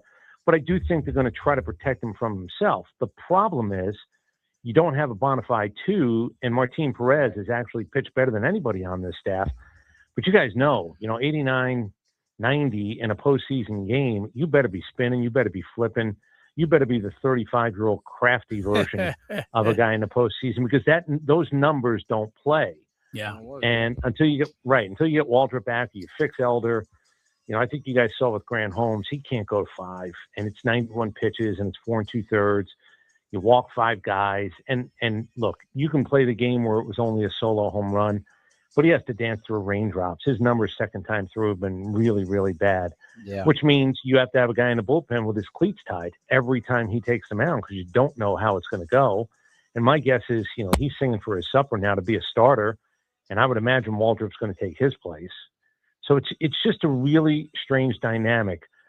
I think you have to get a bona fide 1, 2, or 3, that type of guy, and I just think you need a bat, because the Kim thing has just been as abysmal as anything we've seen around here in a really long time.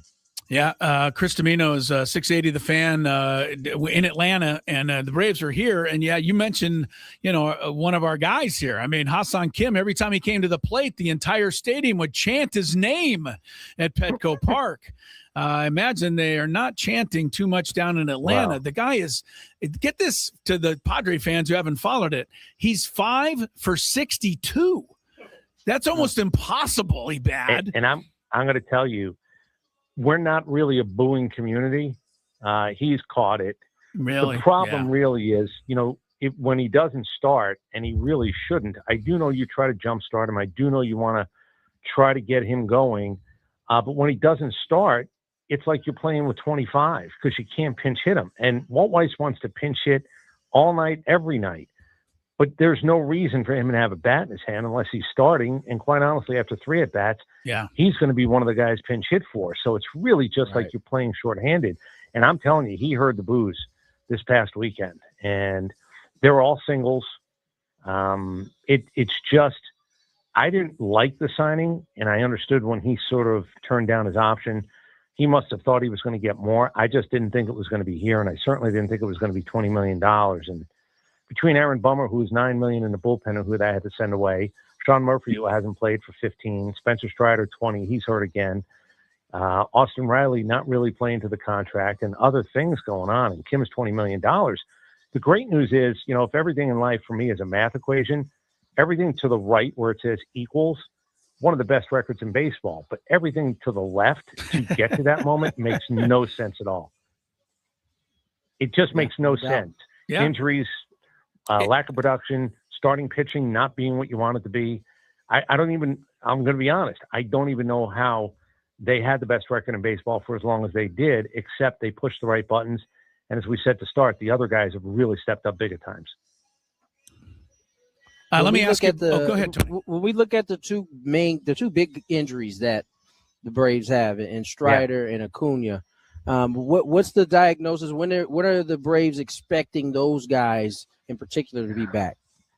Well, Strider had the brace surgery, and I don't know if you saw the movie. It's old, so I'm going to show my age. There was a movie called The Jerk that Steve Martin wrote and was in. I love that movie, so I'm old too. All right. So like the brace surgery is sort of like that for me, where you go, oh, isn't this wonderful? And then you got a third eye in the middle of your head and you go, what just happened? Not a lot of data points, not a lot of guys who've had it. And, just by the nature of it, you can go online and look at it. And there's like video, there's an animated version of what it is. But just think about what the word is. Brace means you're trying to stabilize something that's wonky. And you don't want to do a second Tommy John, but you're trying to stabilize something. But there's no data. Alcantara is really the only other named guy that's had it, so I don't know what it's going to be. And, he hurt himself in spring training with a leg. He doesn't come back, and he threw an 87-mile-an-hour pitch, and that's when they took him out in the middle of an inning. So they put him on a 60-day IL. I don't know if you're going to see him at all this year. Yeah. I just don't know. And if you see him in September, can he really rev it up where he looks like a bona fide 1, 2, or 3? Well, he's trying to reinvent himself, guys. Like, even the reinvention got slowed down by the leg injury in spring, and now it's really slowed down because he doesn't have 98 in his back pocket. He doesn't have 99. He's trying to figure out who he is. And my biggest problem is it's $20 million this year, $20 million next year, $20 million the year after that. And if he can't figure out who he is this year because he's not on the mound, this thing kind of starts all over next year. Like the reinvention. Everybody's thinking, can he be Frank Tanana, where you go from a hard-throwing guy to a guy who absolutely guiles his way to wins, but we don't know that yet because he hasn't been on the mound enough. Real quick, Robert Suarez, who I believe has been great for you guys, and we miss him here. And then I'm going to give you one name, and then I'm going to duck Jurickson Profar. All right, so let's do this. Acuna, by the way, it's Walt White said a ways away. That one kind of hurt a little bit because we thought it might be closer, but it's the same spot on the same leg. They're going to give it more rest, not less rest this time because he's done it twice this year. Robert Suarez has been fantastic. Back into the bullpen, Dylan Lee, Suarez, Iglesias. I'll throw in Didier Fuentes, who I believe is the most interesting guy in this entire staff. What they're doing with him at 20 is fascinating. The evolution of this guy, and he'll start, I'm assuming, next year, but he can do whatever he wants on the mound. And I'll tell you, I thought he was a bad teammate the first time. I think he's worse than that now in terms of Profar. It's just, it's inexcusable. I'm livid that they have to pay him $15 million by the collective bargaining agreement. Tony, you played. I don't know. I know that players don't ever want to take money out of players' pockets, but I am of the belief that if you get busted twice, that guarantee is gone. That money should go back into the pool of guys who are eligible to play and want to play baseball the right way. I don't care about the apologies after the first one. That's all done. I hope he never plays another inning here. The scramble to try to fix what that leaves in its wake is totally, I don't care what it falls into the baddest type of teammate you can be. You just leave other people to answer for you or speak about you when you're not here. And I certainly know whatever the production might have been, that was gone. And I don't like the idea that you're on the hook for $15 million for this guy or any guy after 2-time offenses. Chris, it's so interesting. No doubt. I'm sorry, Tony. Go ahead. There's no doubt. There are a lot of dudes who feel the same way. It's the most selfish act that you can actually have. That's right. I like Jurickson. I liked him as a person, but you make this mistake twice, you can't really expect people to feel any differently. No. I think that's kind of where it's at. And you can't release him. You can't do. Look, I just don't like the idea that this hangs over your head in terms of the payroll. I don't think my feeling is, and I don't know this, my feeling is he's never in a building again. I don't think, you can get him in front of guys in spring and say, no, this time it's going to be okay. Yeah. I just don't even think you want to deal with it. And, if you can go pick up the pieces someplace else, go pick up the pieces someplace else. But I just don't like it's on the Braves' dime for now, next year. Chris, we really appreciate it. I was going to say the same thing Tony did, because when he was here, we really liked Jurickson Profar, and he was a wonderful guy and wonderful teammate. And yes, he's gone there and he's made all of us, look bad because he's done things that are just tough to deal with. Hey, thanks for your time, man, and enjoyed it. Hope we can catch up with you again down the road. Yeah, I'm hoping Manny Machado wants to slow down. I know it's been a struggle, sort of like Austin Riley here, but if he wants to wait a couple of more days before he hits another home run, that would be pretty okay with me. Yeah, don't be shocked if he doesn't wait a couple of days, but we'll see what we can do. Appreciate you, Chris. Thank you. All right, fellas. Have a really good night. Yes, thank you. Very good. Sure. Chris Domino, 680 The Fan. I love the way he delivers his commentary. Yeah, that was fun. Yeah. He doesn't sound like a Georgian down there. He's got a little East Coast in him right there. I could sense. Definitely, there's some sort of East Coast accent in there. I love the line. My favorite line, and there was a lot of them, but my favorite line was when Grant Holmes starts, somebody better have their shoes tied in the bullpen. That was a good one. Yeah, that was good. We've had 2 East Coast guys on, and both of them have called the players that we had them on for bums. So we're in with the East Coast guys for sure. Yeah, we can't defend Profar. There's no way to do it anymore. No. All right. The national anthem means we need a break, and we will take one here on Gwynn and Chris. Everybody stand up.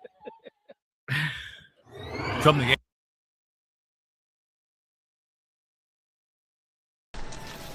What are we doing, guys? I'm going to see the museum for the first time ever. It's going to be sweet. See my dad's plaque. See where Trevor's plaque is going to be. It's going to be pretty dope. Chris, I'm going to go to the Hall of Fame for the second time because I went earlier today, but I'm going in to see Tony go into the Hall of Fame. So all the way straight at the back left. Straight back left. Straight on that back wall. This one? Yeah. How you feeling, Tony? I don't know how I'm feeling right now, honestly. Excited? I'm definitely excited. Hello, Eric. How you doing? Pretty good.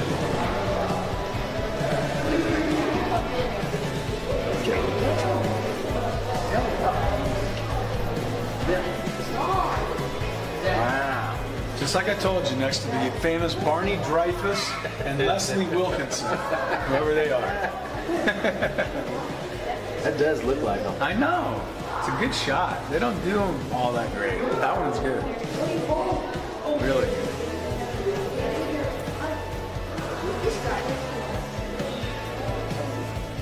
I missed a year. 300. Must have been bad. Huh? I used to be. Not anymore, though. Oh, it's so cool. What team did you play on? I can give you a long list of them. Brewers, Padres, Dodgers, Phillies, Nationals. What position did you play? I played outfield. This was my dad.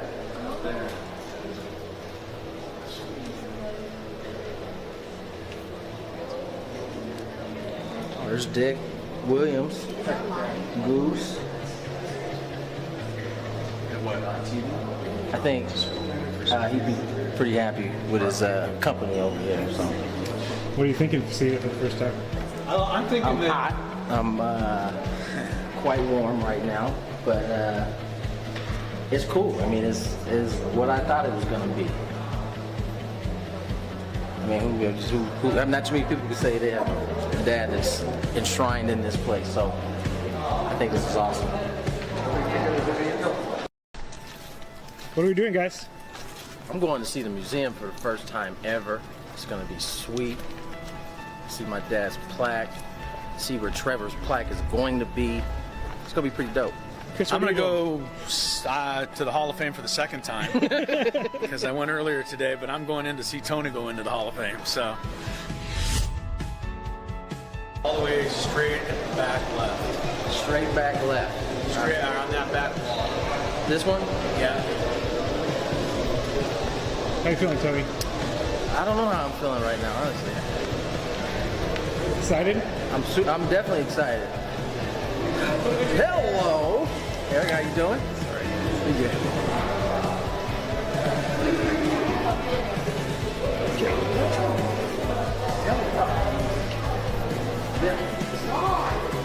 Wow. Just like I told you, next to the famous Barney Dreyfus and Leslie Wilkinson, whoever they are. That does look like them. I know. It's a good shot. They don't do them all that great. That one's good. Really good.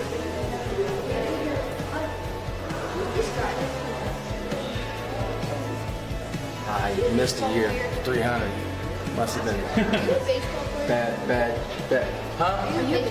I used to be. Not anymore, though. Oh, it's so cool. What team did you play on? I can give you a long list of them. Brewers, Padres, Dodgers, Phillies, Nationals. What position did you play? I played outfield. This was my dad.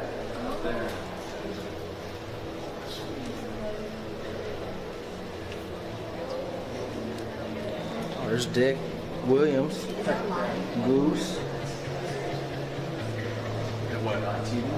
I think he'd be pretty happy with his company over here. So What are you thinking of seeing it for the first time? I'm thinking I'm hot. I'm quite warm right now, but it's cool. I mean, it's what I thought it was going to be. I mean, not too many people can say they have a dad that's enshrined in this place, so I think this is awesome. What are we doing, guys? I'm going to see the museum for the first time ever. It's going to be sweet. See my dad's plaque. See where Trevor's plaque is going to be. It's going to be pretty dope. Chris, I'm going to go to the Hall of Fame for the second time because I went earlier today, but I'm going in to see Tony go into the Hall of Fame. So all the way straight at the back left. Straight back left. Straight on that back wall. This one? Yeah. How you feeling, Tony? I don't know how I'm feeling right now, honestly. Excited? I'm definitely excited. Hello, Eric. How you doing? Pretty good.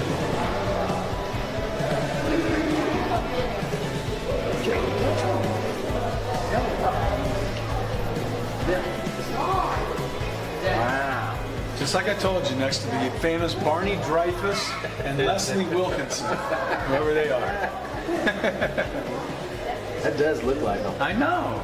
It's a good shot. They don't do them all that great. That one's good. Welcome back, Gwynn and Chris. Thanks again to Chris Domino. Enjoyed that chat. 680, the Fan in Atlanta. One thing that I also liked, listening to Chris talk, it's good to know, just remind yourself that the Padres aren't the only team that has a bunch of contracts out there that don't seem to make a lot of sense. The Atlanta Braves, who have the best record in baseball for most of this season and still a very comfortable lead in their division. You heard Chris Domino run down the list of all of the wasted money contracts they have. It's more than the Padres have. They paid $20 million for Ha-Seong Kim. They're getting 5 hits and 62 at-bats, and he can't play. Yeah. They paid $9 million for Aaron Bummer, a left-handed reliever. That was a bummer. They had to release him. I was waiting. I was going to say an easy something one. too. Yeah, but $9 million, that's gone, right? Mm-hmm. The money they paid Spencer Strider, who's just going to be probably injured for the rest of his career. $20 million, $20 million, $20 million.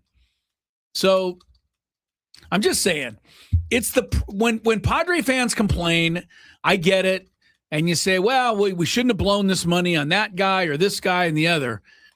My comment most of the time is it's the price of doing business now in Major League Baseball. You want a player like Spencer Strider, to be on your roster after what he did for one season? Yeah. You come up with $140 million over 7 years. That's what you do. That's the price of doing business. He looked pretty darn good in that season. Yeah, and if you don't do that, someone else will. Yes, exactly. And so the Braves look like dummies, but are they really? I mean, this is what you have to do. They've lost $15 million on Jurickson Profar. So, is that on them? I'm just pointing it out because we get the same thing here. Should have never spent this money on that. It's wasted. What are we going to do with Manny 8 years from now when he can't play and we're still paying him? Xander. Right. But this is what you must do. So I don't know why we spend so much time complaining about it. First of all, it's not your money out there. And I know some of you are going to say, well, it is my money. I pay a ticket price. Yeah, you're going to pay the ticket price anyway. Hate to tell you, pal. It's true because pretty much paying the ticket price. Sold over 3 million tickets already for the 2026 season. Hate to tell you, you're paying the ticket price whether Xander's contract is, $30 million or $10 million. So I'm just saying that's why I try not to spend a lot of time with it, but I know a lot of fans do. And I think a lot of times your anger as a fan is directly tied to how much the player makes. It's the easiest way for us to draw a line to like how we should complain and who we should complain about. Because I always say it's really funny how we sit here and we pick on Freddie Fermin over and over and over, but Manny Machado isn't hitting and we're like, yeah, he needs to hit, but that's all we say. And then we go back to bashing Freddie Fermin. And you always got to look at the guys who make the money. Those are the guys who are supposed to lead your team. And Chris is right. It is the price of doing business. It's almost like a reservation fee that you have to pay some of these guys just to even get into the conversation. Yeah, you don't have them. to pay $30 million for Xander Bogaerts, but then you don't get Xander Bogaerts. I'm just saying. You know, you want to be the Rockies? You could be the Rockies. But is that the way to go? I'm just saying. So anyway, the Braves have as many issue money-wise as the Padres, yet they're on top. So, you know, that's how baseball goes.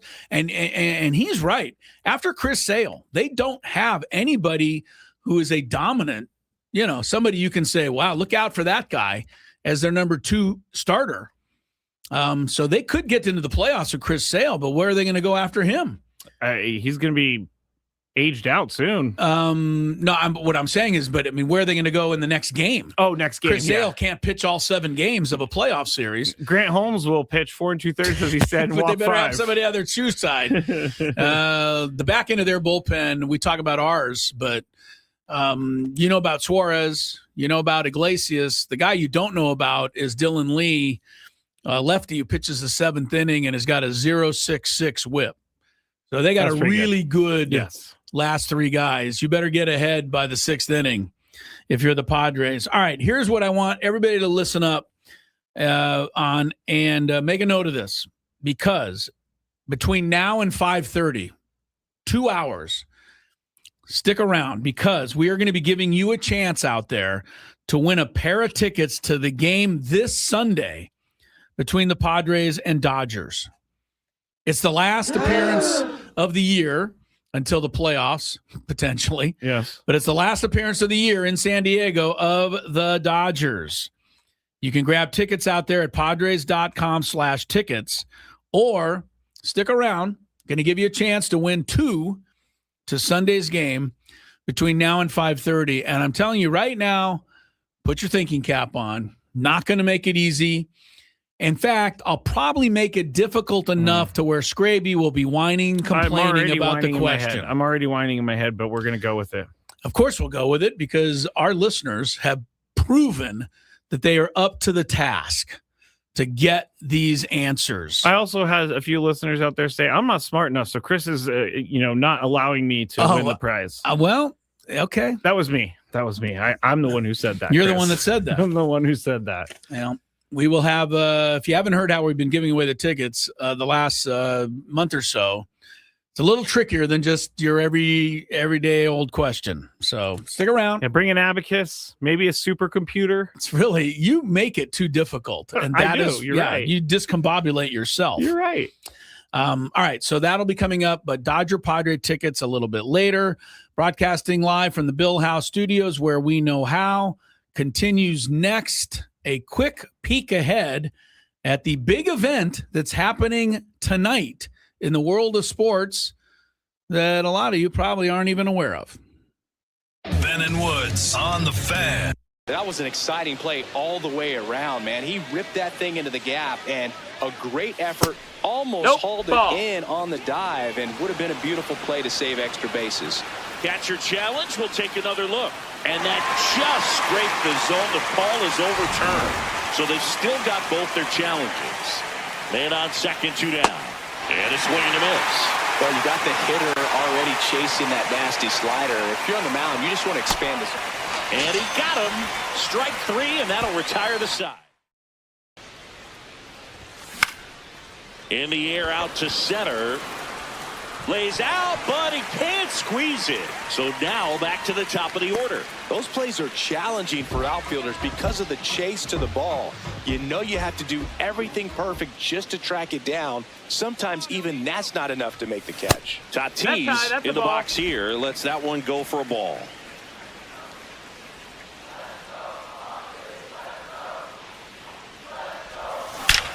Drilled out towards left center field. That's well struck. Way back there. It's got a chance.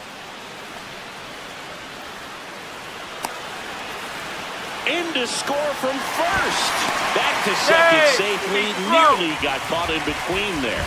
Puts a run on the board and picks up an RBI.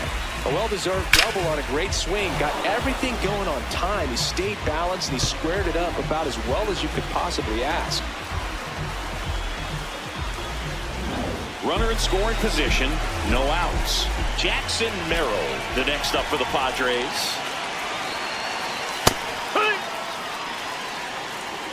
Tatis leads off second with nobody out.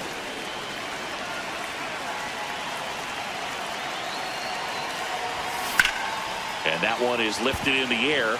Dunn on his way over. He's got it. Tags up from second, and he'll head to third. That's just a really nice catch on the run right there. He saved extra bases for sure. If the pitcher's his friend, he'll give him a second to catch his breath before he's ready to deal the next pitch. France, the next to hit, takes ball one. Runner on at third, one gone.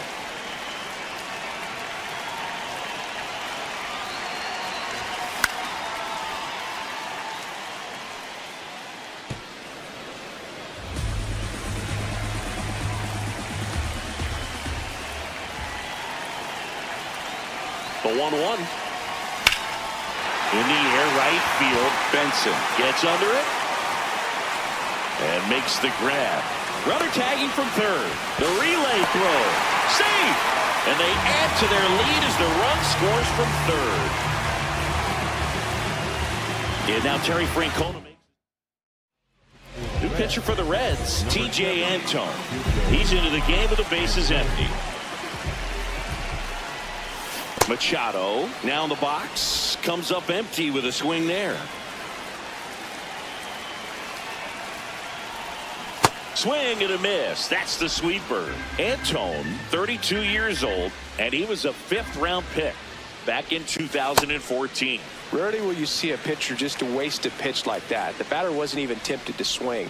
Every pitch needs to have a purpose so that it can set up a following pitch to help you get that out.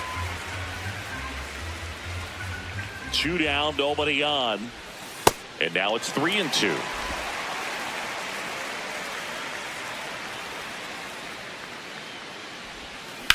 Out to center. And that's the third out. So they get a couple of runs on 2 hits, no errors, and no one left on. We head on down to the top of the third. It's the Padres 6 and the Reds nothing. That was an exciting play all the way around, man. He ripped that thing into the gap, and a great effort. Almost hauled it in on the dive, and would have been a beautiful play to save extra bases. Catcher challenge. We'll take another look. And that just scraped the zone. The ball is overturned. So they've still got both their challenges. Man on second, 2 down. And a swing and a miss. Well, you got the hitter already chasing that nasty slider. If you're on the mound, you just want to expand this. And he got him. Strike 3, and that'll retire the side. In the air out to center. Lays out, but he can't squeeze it. So now back to the top of the order. Those plays are challenging for outfielders because of the chase to the ball. You know you have to do everything perfect just to track it down. Sometimes even that's not enough to make the catch. Tatis in the box here lets that one go for a ball.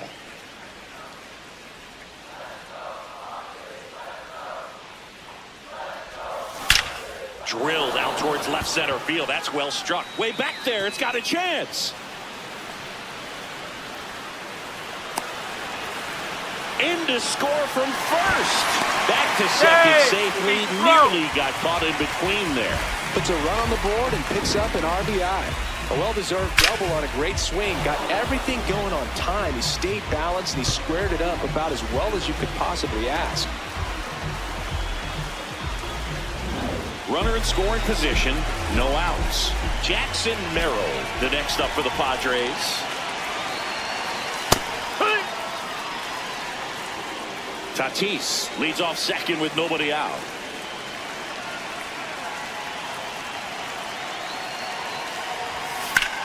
And that one is lifted in the air. Dunn on his way over. He's got it. Tags up from second, and he'll head to third. I guess if you're a fan of England soccer, today's match was a success. I don't know how you look at this. They outshot Ghana something like 19-1. Ghana never had a shot on goal in the match. But in the end, 0-0. So I guess that's a good day for Ghana. I don't know. That is a great day for Ghana. Like, it sounds like, I didn't watch the whole thing. It was up here on the screen, but England had the ball the whole match. They got every opportunity to score. Ghana never even basically crossed midfield. But such is the nature of soccer, right? If you don't score one, you can't win. It doesn't matter. So Ghana ended up getting a 0-0 tie with England today. Here we go, Ghana. In the World Cup. Yeah, the Ghananese. I don't know what they are. But good for them. Yeah, they're good for them. Earlier, if you're wondering, Portugal 5, Uzbekistan nothing.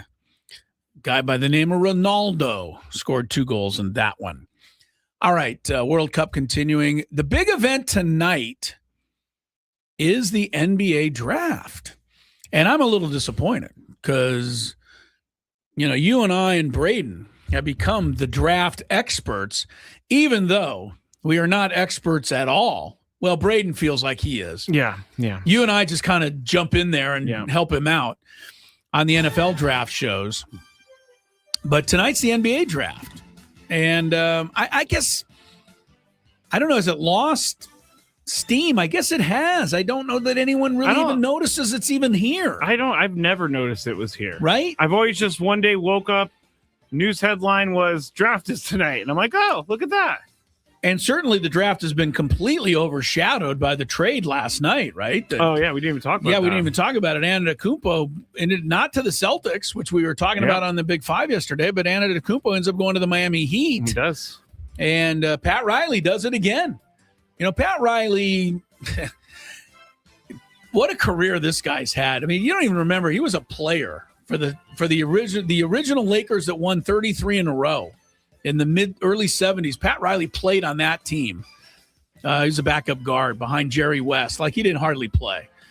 And then he bounces around, and he's doing some broadcasting, sitting next to Chick Hearn. And then all of a sudden, in late 70s, the Lakers had a coach named Jack McKinney. All right. And Jack McKinney's the head coach of the Lakers. It's 1979 or 80. The season's going along, and Jack McKinney goes for a bicycle ride in the Hollywood Hills. Just an everyday, not even a workout necessarily, just going for a ride. And Jack McKinney somehow has an accident, flips over the handlebars. Down on the pavement he goes. He's rushed to the hospital. Nothing life-threatening for Jack McKinney, but enough of an injury that he never returned to the Lakers that year. Like, one of those weird stories like, the coach of the Lakers has been in a bicycle accident. He should be okay, right? And then a month goes by, and 2 months go by, and 3 months go, and he never came back. So Paul Westhead famously was kind of the assistant. And back in those days, an NBA assistant was just a guy that, made the bus schedule. So they put Westhead in charge, and he needs an assistant. So they go to Pat Riley, who's the broadcaster, and they make him the assistant. Lakers win the NBA title that year, 1980, Magic Johnson's rookie season. And then Magic Johnson didn't like Paul Westhead. So he gets him fired. Told the Lakers, hey, it's either me or Paul Westhead. Who do you think won that one? Magic stayed. Yes, Paul Westhead left. Yep. And Pat Riley was made the coach. And I don't think anybody thought, who's like Pat Riley? What are they doing? Pat Riley, all he's gone on to become is one of the great leaders we've ever had in sports. I don't know that I'm overstating that, Skrabe. This is not going to be a popular comment, but I think Giannis is overrated. Yeah, this trade may not work out in the end for Miami. Giannis is a very good basketball player. Before people get mad at me, he can do a lot of things. His name's Greek Freak for a reason, but it just seems like he's been kind of causing a lot of problems for the last couple of years. Well, the injuries are the thing. He's not been able to stay healthy. But you got to understand Pat Riley. You could the great leaders in coaching history. And I'm putting this out there. Vince Lombardi's, Phil Jackson's, John Wooden's. Bill Walsh's. Okay, Bill Walsh. But Pat Riley's in Don that. Shula for you. Maybe Shula too. But Pat Riley's in the running there. not because of the great success he had, but because of his amazing ability to motivate. And I honestly, I recommend anybody pick up a bunch of stuff that's written or about by Pat Riley. You're going to learn a ton. But not only did it for the Lakers, but he's been down in Miami now. Who got LeBron James? Yeah, Pat Riley. And he got Chris Bosh in there, Who got too. Bosh? Who got Shaq? Yeah. Who got Jimmy Butler? Who got... It's also a nice place to recruit to. Hey, Giannis, get out of Milwaukee during the winter and come on down to Miami. It's not bad, except for the humidity's awful. Somehow Pat Riley's able to not have the games are indoors, so you're the okay. air conditioning will do just fine. But now he brings Giannis down there, and once again, the Miami Heat are a thing, and that's all I'm saying. He's always had his teams in the running. I just respect Pat Riley, what he's been able to accomplish so much, and he gets Giannis down there now. The Bucks get Tyler Hero, and they get 2 or 3 other guys that you don't know a lot about out there, and they get 3 first-round picks. So the Bucks will have a chance to rebuild their roster. But Pat Riley wins again, and Stop winning, Pat Riley. This is what he's always done. The only team that the only guy that Pat Riley could not beat in his career, I'll be honest with you, straight up, the only one he couldn't beat is when he was coach of the Knicks in the 1990s. And every year, who beat him? Jordan. Yeah. That's it. The Knicks would have a great team every year. Pat Riley was the coach. He used all of his tricks of persuasion and, everything he could think of. But Jordan was just, too good. But that's about the only time I've ever seen Pat Riley take a backseat to anybody. And so anyway, good for the Heat fans. They get Giannis. But the draft today, the only thing I'm looking at is who is dumb enough to take Peterson. I've been the waiting for Kansas this too. Hey, all the mock drafts. I love mock drafts for no reason. They're fun to look at. But no one really has them going number 1 anymore. Most people, the funny thing is, right, Peterson is the kid from Kansas. I'm down on him because I just am not a fan of a guy that found a way not to play all season. He said what? He was hurt? After the fact, it came out that he supposedly had cramps. But if that was the case, they might have said something. Bill Self never could seem to figure out when the guy was going to play, when he was not going to play. He'd go out of the lineup. He'd come into a game. He'd leave a game. Anyway, when he played, he's really talented. Don't get me wrong. The talent is undeniable. The work ethic, I'm not so sure about. And, I'm not the only one. I have questions about a guy like this. If I'm going to use my number 1 pick, I want a sure thing. I don't want somebody that I hope can work hard. I do not want anything to do with someone that I have questions about effort. Yeah. Don't make me coach effort. You can't change someone like that. Steve Fisher's all-time great statement. Don't make me coach effort. Peterson is a guy that the game comes so easy to him that I don't think he knows a whole lot about effort. And that's just me. I'm not a fan of guys like that. Not a fan of Juan Soto. The game comes so easy to Juan Soto. I don't feel like he has to put in any extra work to, learn some of the nuances of the game. And I don't think he, busts his butt enough. And so that's not my kind of guy. But I get why people want Juan Soto. He hits 35, 40 home runs, steals 40 bases, hits 330, has an OPS of 1,200. So what's not to like about that? So anyway, that's just my, that's my own personal things as far as how players I like. But Peterson could go to Washington first, but he met with Washington, remember? And then he didn't meet with any other team. Yeah, probably a mistake. Well, the word is now that maybe that didn't go so great because Washington is supposedly leaning toward the BYU kid, AJ DeBansa. I think, it's a tough name. So the Jazz may end up with Peterson at number 2. I mean, at what point is that pick? At what point do you get where you're like a team and, okay, everybody has passed on him. We cannot afford to not take him. Like, is it 10? Is it 4? I don't think he's going to fall. He won't fall that far. 6? You don't think he's going to fall to like past 5? He's not going to fall past 2. You know why? Because I'm one of the few people that not a fan. Do you realize, Chris, if we went into a job interview and our effort was questioned, we would be laughed out of the room. Right. You'd be the last person they hired for the job. This is why sports sometimes bothers me. Sports are weird, and it bothers me too. I want a guy that I am sure is going to be give it everything, and I don't ever have to worry about him. Yeah. There's a lot of NBA number one picks over the years that have been lazy bums, and you want me to name them? Sure. How about Ben Simmons? Yeah. How about Derek Coleman, for those going back a little ways? How about Kwame Brown? There are dozens of NBA number one picks that have just been big, lazy bums who come into the NBA because their talent is through the roof, but they don't work. And they become nothing. And the Jimmy Butlers of the world who are drafted, 30th. Yeah. And the, Jason Tatums of the world who are, 7th, the guys that get passed over, those guys who work, they become incredible.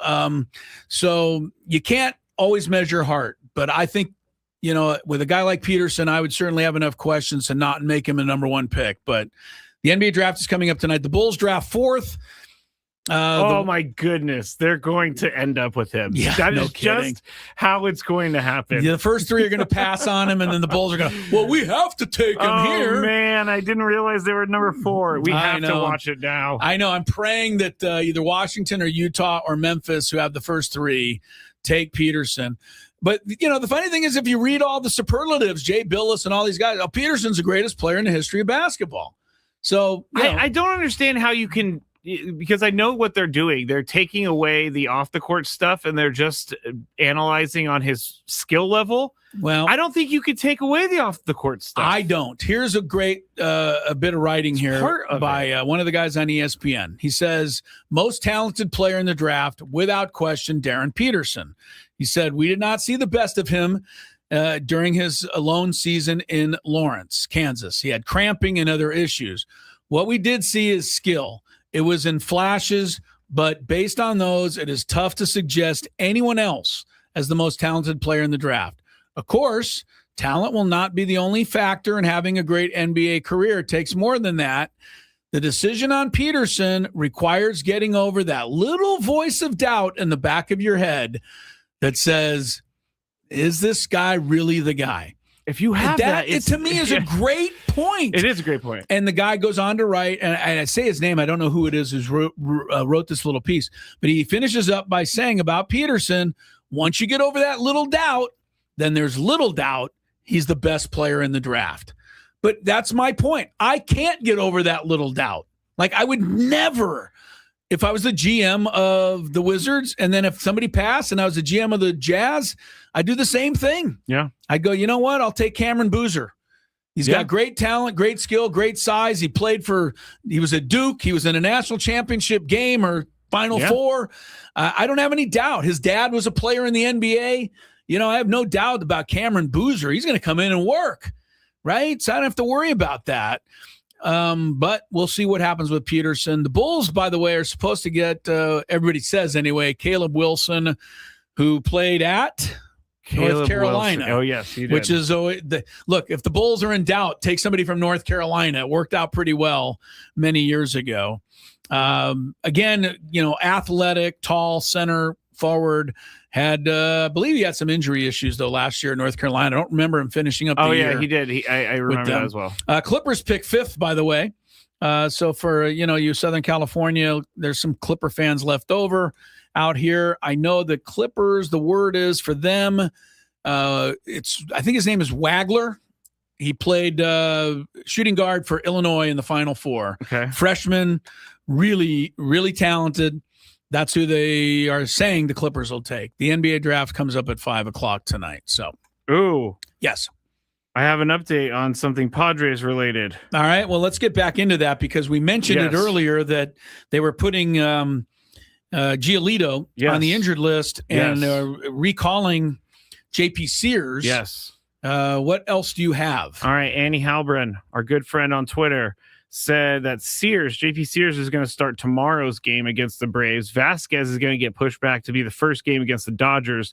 So the pitching lineup for the Dodgers against the Dodgers over the weekend, Vasquez, Buehler, King. So JP Sears starting tomorrow night tomorrow night. Okay.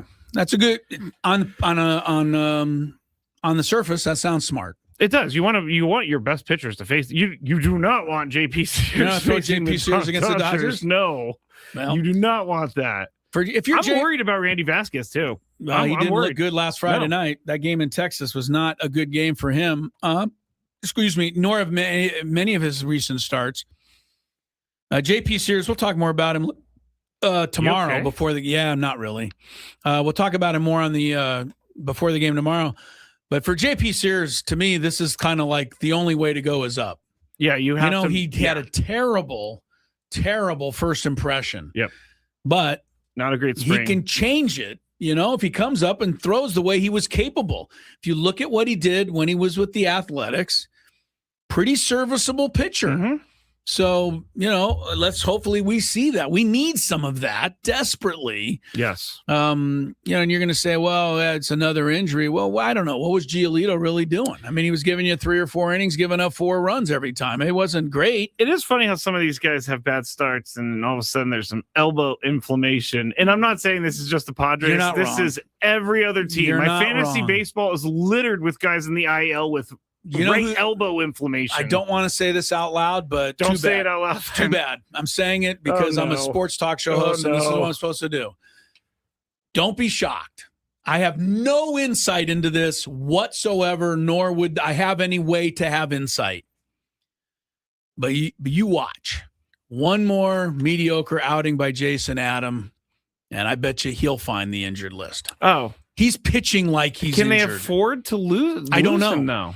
I don't know. But Jason Adam is pitching like he's injured. He's not Jason Adam anymore. No. He used to pitch the 8th inning, and you could go have a sandwich and come back, and the inning was over, and the other team didn't score. It's giving up home runs now. He usually only took 5-6 pitches, too. He got bailed out on Saturday. He gave up that Wyatt Langford home run, I think, 7th or 8th inning? Yeah. He got bailed out by the offense. If not for them, that game is lost. I love Jason Adam. Do not get me wrong. He's been one of my favorite guests. I think he's just lights out when he's right, but he's not right. He's not right now. So you tell me one more bad outing, if he goes on the injured list, it doesn't mean he's even, I don't know that he's hurt. I don't think he is. I'm just going along with what you're saying. It does seem like when guys struggle, they kind of find something. He has and, a they go to the injured list. He has a built-in reason. He's coming off of a still torn coming quad. off of that. Yeah, for sure. Motorhone is the 8th inning pitcher for the time being and the foreseeable future. Yeah, as he was last night. Mm-hmm. Wandy will start tonight. We expect the old Griffin Canning appearance after that. We'll give you the Padre lineup. I think I saw it earlier. Yes. So we'll have that and Chris versus the Fans when we come back on 97.3 The Fan.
Yeah, we are kind of fired up, rolling along here toward 5:30. Sam Levitt's pregame show ahead of Padres Braves tonight here on 97.3 The Fan. Chris Ello. Tony Gwynn Jr., of course, was with us earlier.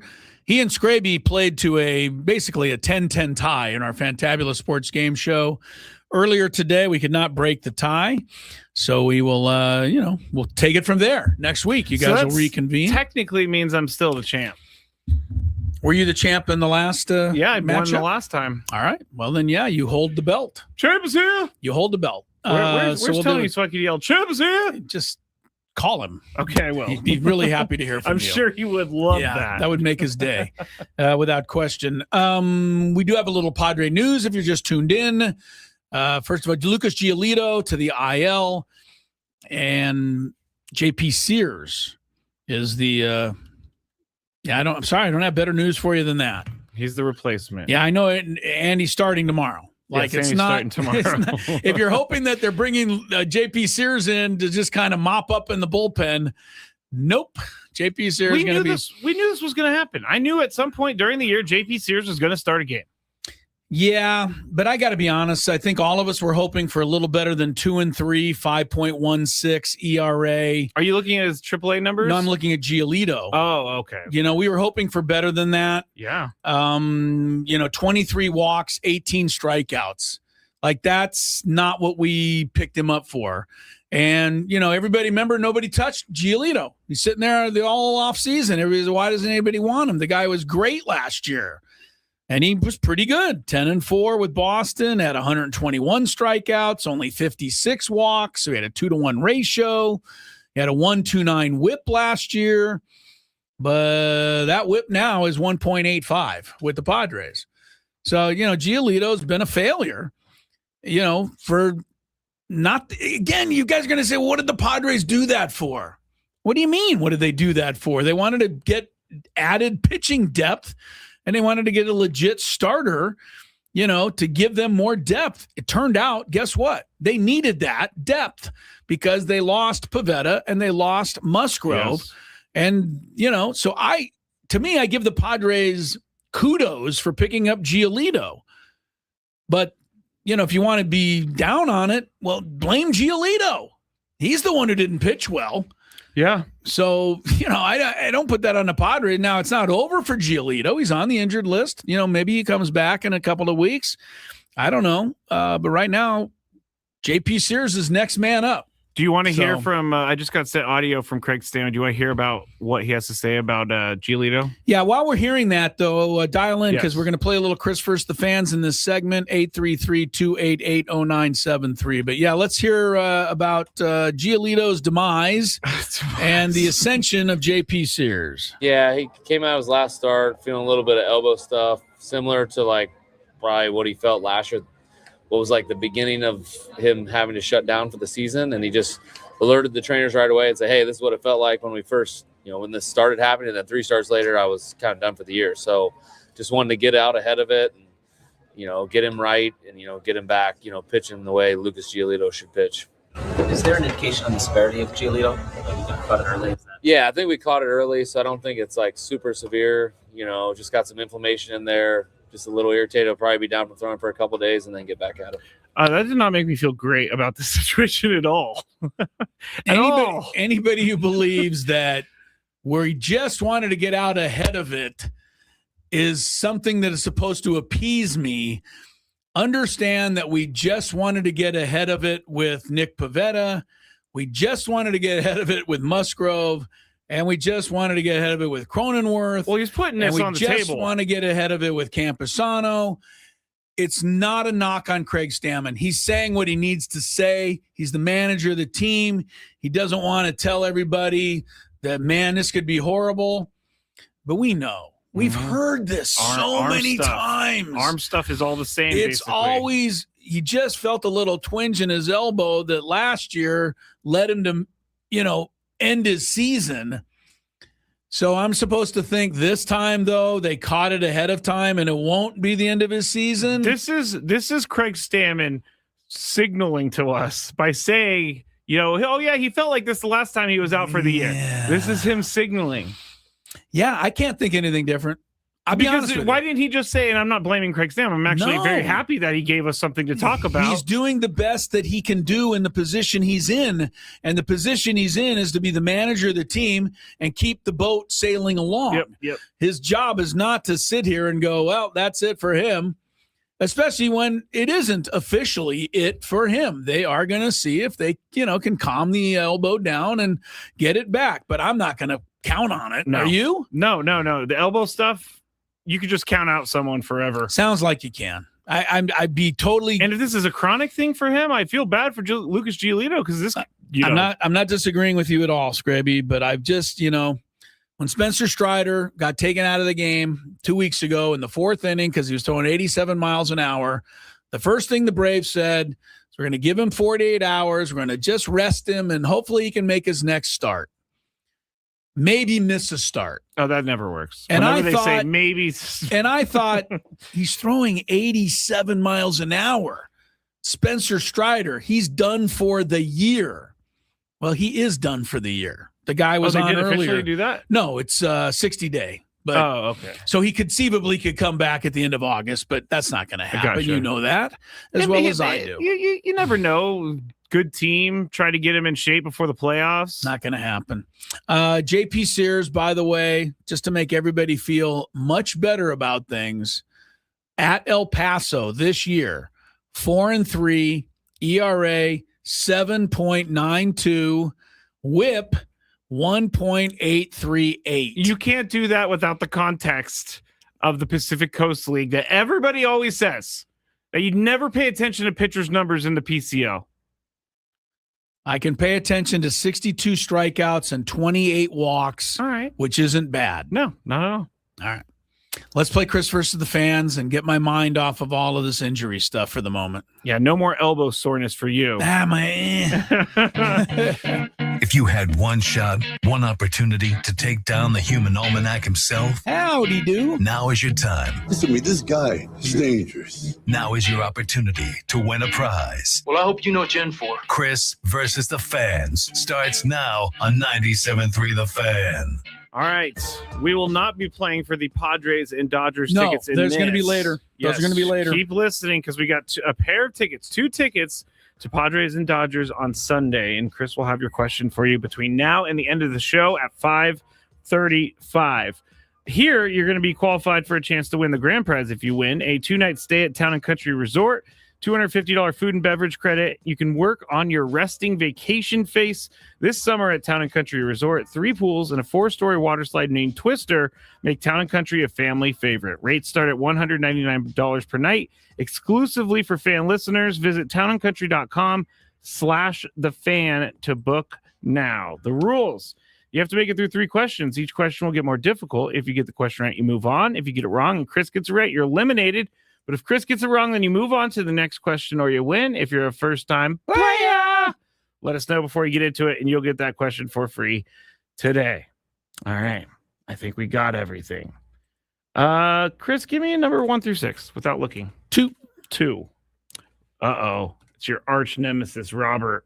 Hello, Robert. Hello, Robert. Welcome. Hey, guys.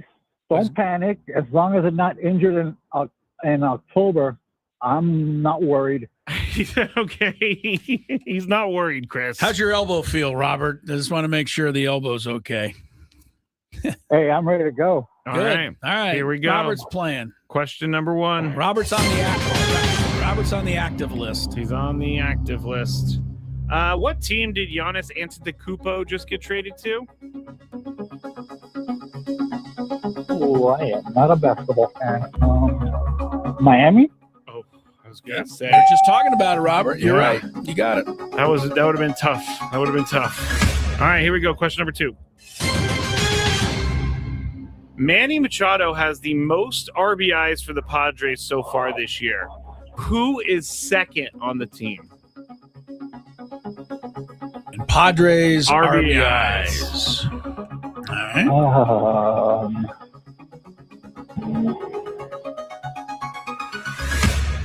Gavin? I think he said Gavin. He said Gavin. Gavin Sheets. He got it. He is number 2 on the team with, I think, 31, and Manny has 33, I believe. So there you go. Gavin Sheets coming through big for the Padres first this of year. all, Machado has 42 RBIs. Oh, the numbers I pulled. Okay. Yes, Gavin is second with 33. The numbers I pulled a while back. Anyway. All right, Robert's the right. answer's though. right. The answer's right. He's got it right. All right, here we go. Question number 3. Who was the last NFL quarterback to start the season as a backup but win Super Bowl MVP? So they started the year as a backup quarterback for their team, and they ended up as Super Bowl. Warner. Kurt Warner. Stay there. Well, somebody came to mind right away, and I don't want to answer too quickly because it's the last person, right? Yes, the to last start person. the season as a backup and end the season as the Super Bowl MVP. Yes, it's been done a couple times, which is kind of crazy. It's been done more than once. I mean, this could be a tricky one where Patrick Mahomes, was the backup for a game, but that doesn't count. No, I don't know. I'm gonna go with Nick Foles. Nick Foles. Yeah. Wow. Sorry about that, Robert. Sorry, Robert. Is it Nick Foles? It is. I didn't know if you're gonna get it. I thought you may. I was just worried. He was the first one that came to mind, but I was worried that there'd be one of those little, guy jokesters. No, guy was hurt, and the other guy started. Jalen Hurts was Super Bowl MVP, and maybe Kenny Pickett got in there for a game. Yeah, you never know. No, but that okay. So we go back to number 1. Next contestant. You want another number, or are you going to do your own? Sure. Let's get number 1. Number 1, we're going to go to Grant. Hello, There's Grant. Darren Peterson, my guy on the TV, getting ready to be drafted. Good to see he's not cramping tonight, Skraby. Okay. Showed up at the draft. Hello, Grant. Hi, Grant. How are you? How's it going? Pretty good. Pretty How are good. you? Here we go. Question number 1. What NBA team has the first overall pick in tonight's draft? Which team should not take Wizards. Darren Peterson? That is correct. Yeah, Jay Billis is best available. Number 1, Darren Peterson. So, well, Jay Billis can't separate off the court with on the court. I think he can. Normally he can. I'm surprised. Yeah, that's but true. He's just saying this is how talented the kid is. I just don't know. All right, Go here ahead. we go. Question number 2 for Grant. Another Padres question. Which player has the longest hit streak for the Padres this season at 12 games? Longest all hit it is. streak. Samad Taylor. Samad Taylor is correct. Really? Yes.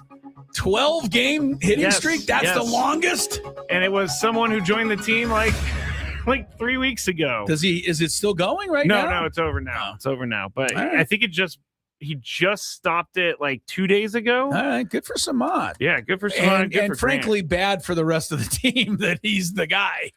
Grant. At least maybe someone's that's not doing as it, good a Chris. news as we thought. At least someone's doing it. Yeah. Here we All go. right. Question. Here we go. Number 3. For all the money in China. The let's see. How do I describe this? I guess the MLB amateur draft as we know it right now started in 1965. What team has made the most number 1 overall picks? Jeez, how am I going to get this?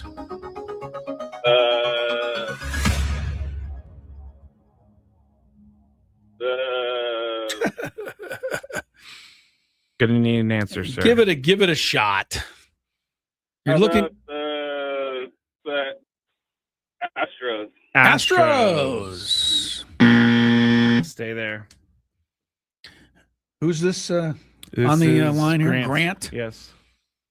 Well, the good news for you, Grant, is that there's like only 29 other options here. I doubt the Yankees or the Dodgers. They've always been good. I'm looking for a team that's been remarkably bad for a long time, had a lot of low picks. I'm going to go with the Jesus. Pirates. Can't help you now. Wow. Come on. Sorry about that. That was the Grant. guess of guesses. It's a good guess because they've had the number 1 pick like 4 times or 3 times in the last like 15 years. Sorry about that. I feel bad for Grant because No, that was no. a total just You did it right. I was on my way to saying the Nationals, and then I thought, nah, they were the Expos, and that could confuse it. And then the other team that I thought's been horrible for a long time is the Pirates. But you ferreted it out. Sorry, I feel kind of bad. You're fine. Don't worry. I feel bad. If you get a good question like that, we're okay. I'm not sure of the first name, but it says Gabrielle. Is there a Gabrielle there? I feel like this is Brooks. This is Brooks? Brooks is on Gabrielle's line Gabrielle. there. Okay. All right. Yeah, I wasn't able to screen your call, so I'm actually going to change your name to Brooks right now. All right. You ready to play, sir?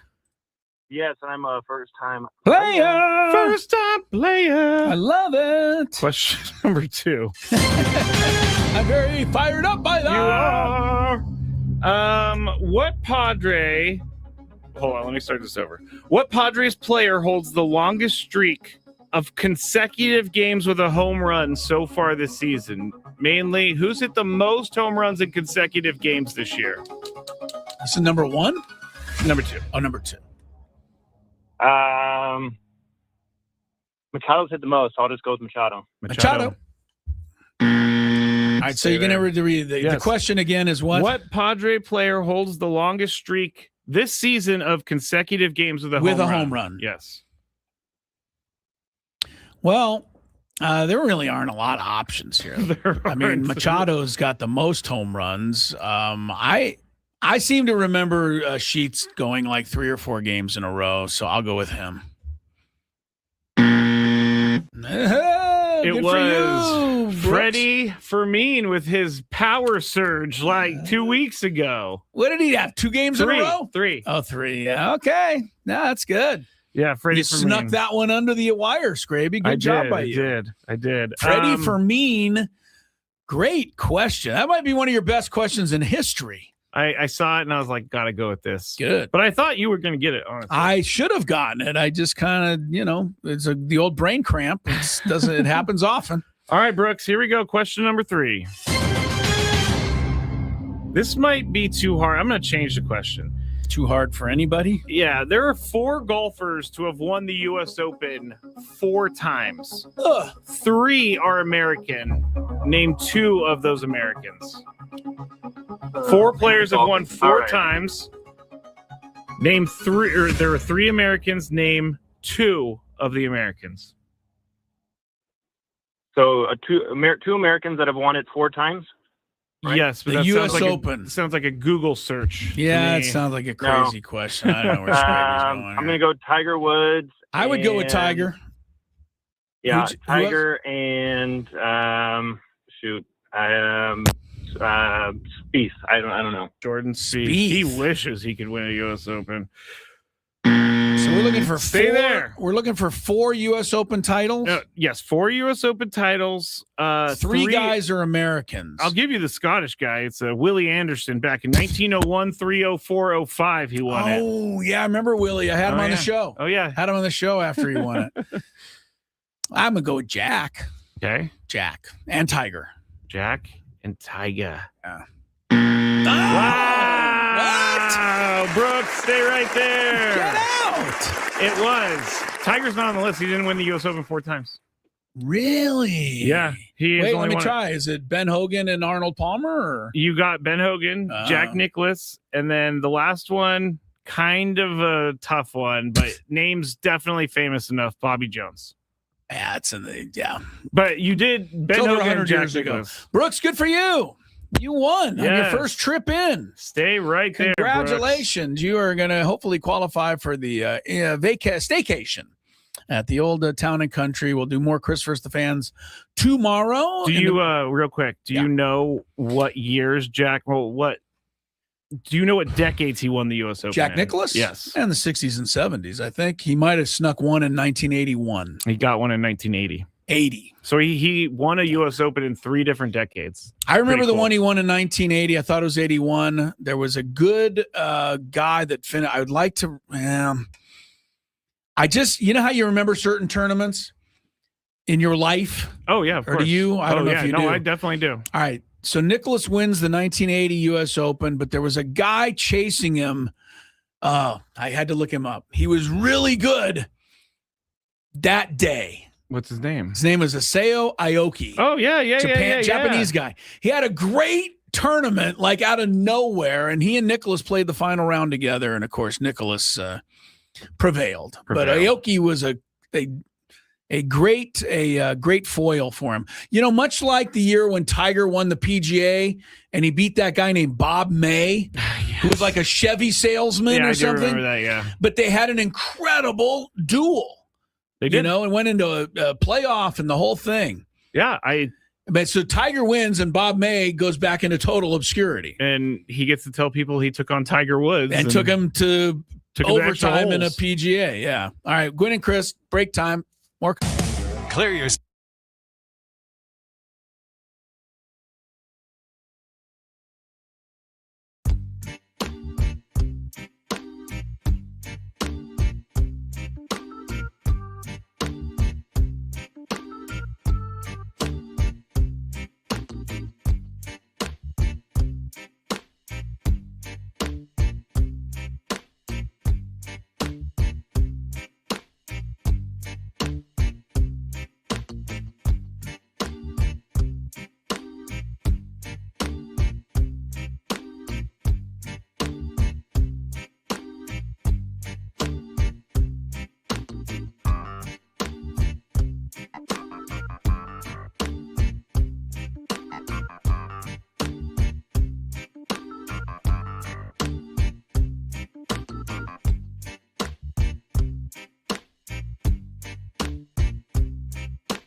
No, he's not the kind of guy we could get. All right. Time to listen up.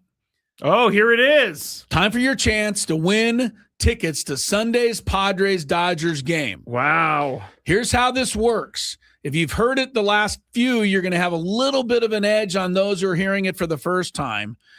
But it's sports trivia, but there's a little math involved. A little math. It's pretty simple math. The problem is you need to know the numbers you're working with. And I will give you a very clear explanation of how this works. What you do is you call in at 833-288-0973. You call in when you've got the correct number. Your answer is going to be a number. First person with the number wins. And here is the question today. You're going to start. I think this is a pretty easy way to start. You're going to start with the number that Jackson Merrill wears. Oh, I'm already lost. You're already lost. I'm just kidding. See, you could be out of it. I know this one. Right, you're going to start with the number that Jackson Merrill wears. Take that number and multiply it by the number of division titles the Padres have won in their history. That could be a little tricky. You need to know how many division titles the Padres have won in their history. This is not how many times they've made the playoffs. This is how many division titles. So you're taking Jackson Merrill's number, you're timesing it, multiplying it by division titles. Now you have a new number. Mm-hmm. Take that number, and if you've been paying attention, this next one should be easy. You're going to add to that number the record number of World Cup goals that Messi has now scored in his career. You lost me. Yesterday, Messi set the all-time record for most World Cup goals ever scored. How many is that? You're going to add it to the previous number, and that's going to get you a new number. And then you have to do one more thing. Take the number you have after the Messi World Cup goals and subtract the number of points that was scored by the winning team in last year's Super Bowl.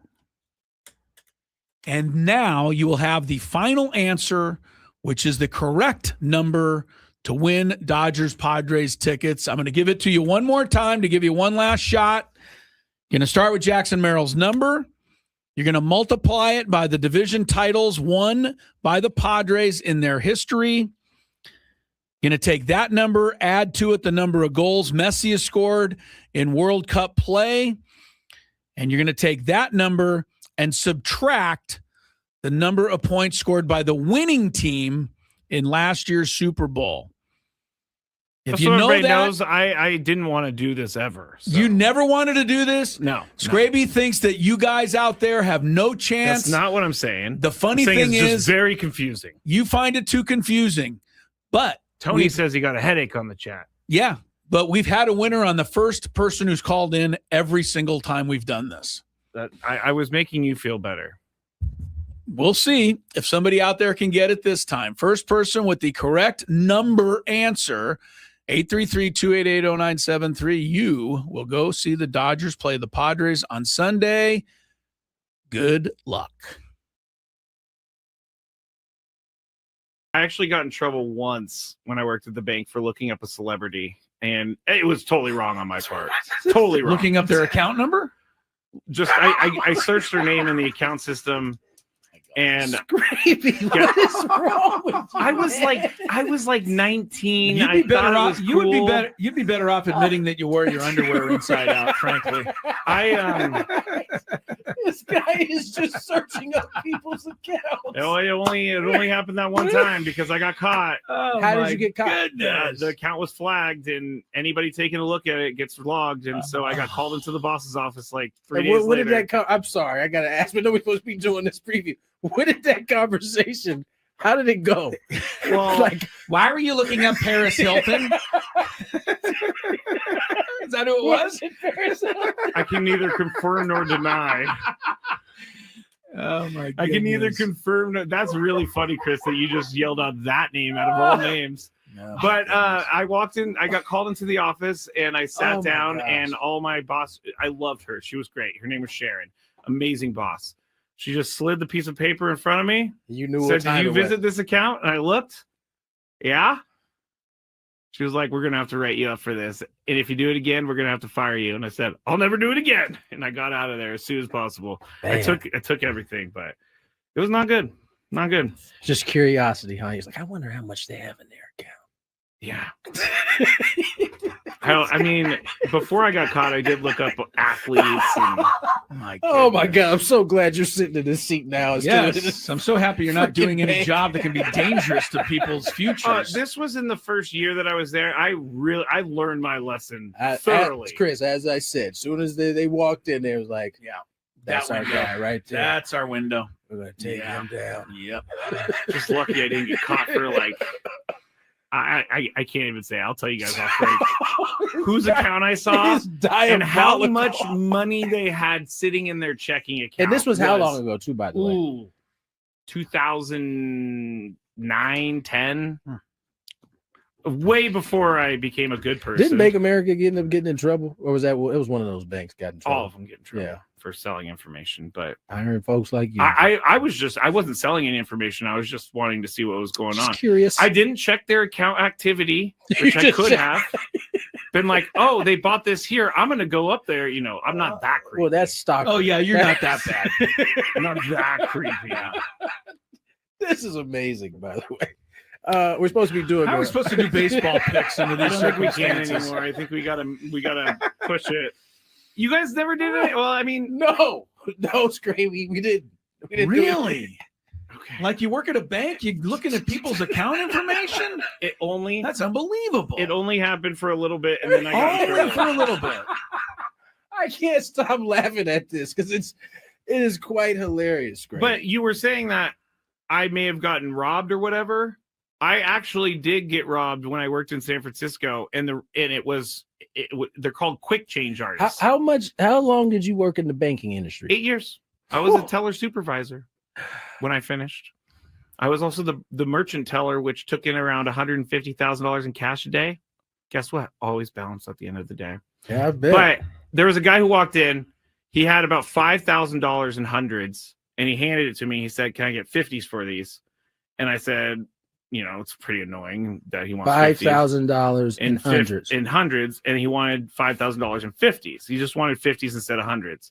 So I had to go get it from the vault. I come back. I'm starting to count it out, and then he's like starting to ask me questions as I'm counting it out. He's trying to what did I tell you, Chris? This is what I'm talking about. That window right there. Hey, this guy was so good that no one saw it coming. But so when I started getting mad at him because I counted out the 50s, he goes, "What are you doing?" I asked for 20s. And I'm like, what? You did not ask for 20s. You asked for 50s, bro. Yeah. I had to go to the vault to get those 50s.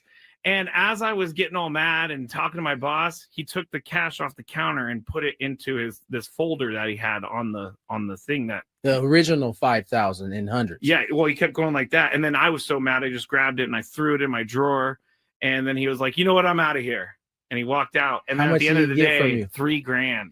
He got an extra 3 on you. $3,000. Yeah, he got $3,000. The thing about criminals like that, they can sniff out a mark really easy. I'm not a mark. You are 1,000%. I was actually the bank's dog. They got you for 3 extra. And that's the only time in my 8 years that I ever had anything happen like that. I'm sure there's people who've been there 8 years that never had 0 taken. Scrap, I got a 20 here. Can I get 5 5s, please?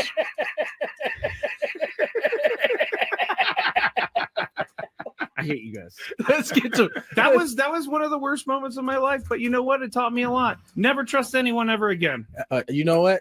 You definitely have learned because you don't trust very many people. I don't trust anyone anymore. I actually got in trouble once when I worked at the bank for looking up a celebrity, and it was totally wrong on my part.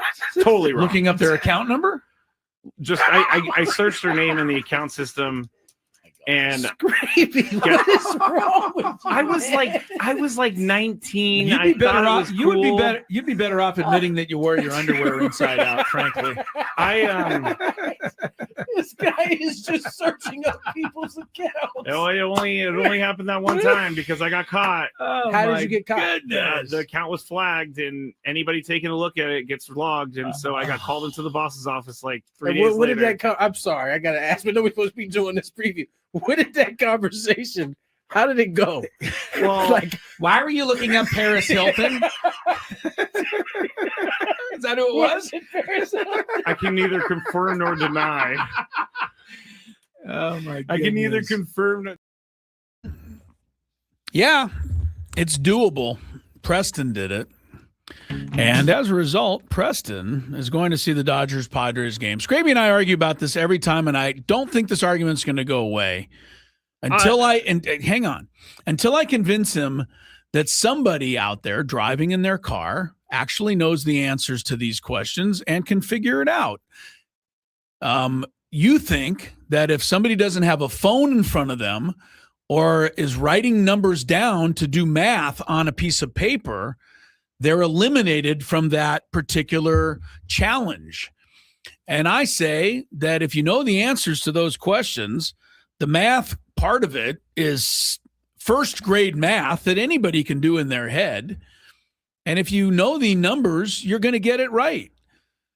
But I guess a few people have complained to Skraby that they think that is too difficult a way to win Padre tickets. Well, guess what? Then you ain't winning Padre tickets unless it's on another show where they ask you simpler questions. Their point was, we are a radio show, and we're eliminating the radio listeners who are driving in their car, which I think is fair. But I don't think it's fair because if you know the answers to these 4 questions, you no can one do knows the all math. that off the top. They of their don't? Head. No. Well, then how did this guy get it? How did Preston get the answer? Should we call Preston back? Well, I'm just saying, how did he get the right answer if he didn't know the answers? Next time I'm going to ask. Was he ask. just lucky? Next time I'm going to ask. No, I mean, it's really easy to go, what was the Super Bowl score? Okay. We've done this like 6 times, and every time we've done it, the first, second, or third person who's called in has gotten it right. I would agree with you if we kept running through numbers and people are like, had no clue, and everybody was completely lost like you are. But not everybody out there is like very you. Personally. I'm not taking it personally. I'm trying to explain to the people that I think having a challenging segment to try to win Padre tickets is fair. So because Padre also, tickets are a hell of a nice prize. When you do plus, minus, then division, you actually have to do the division first before the other things, and so you got to write it down. You don't have to write down. First of all, there was no division today. Secondly, all right, let's go through this, and you tell me how impossible this was to do. Jackson Merrill's number is 3. The next question was a trivia question. How many Padre division titles? If you knew that was 5. I was close, 4. Okay, so that took you out of the running. Yes. But for the people who knew the answer was 5, 3 times 5, do you need a piece of paper to figure that? Do you need, if I tell you 3 times 5, like if you're driving in your car, could you get that? I think you could. It's 15. You're taking this personally, and I'm trying to kind of over explain this where I'm coming conversation. from. The next part was Messi World Cup goals, which was 18. 15 plus 18, again, I don't think is something that requires an abacus to add. It's 33. And if you happen to know that the winning team in the Super Bowl was the Seahawks, and they scored 29 points last year, 33 minus 29 is 4, and 4 was the correct answer today. I don't think it's that impossible. I do think you have to know something to win. Other than with the way we used to give up the tickets, which was we'd ask some sort of trivia question. The first person who looked it up on Google got it right. That to me was no challenge at all for anyone. All right, let's go to the Big Five. We'll pick up this conversation never again. I never want to talk about this again. I just said we'll pick up the conversation never again. Oh, good.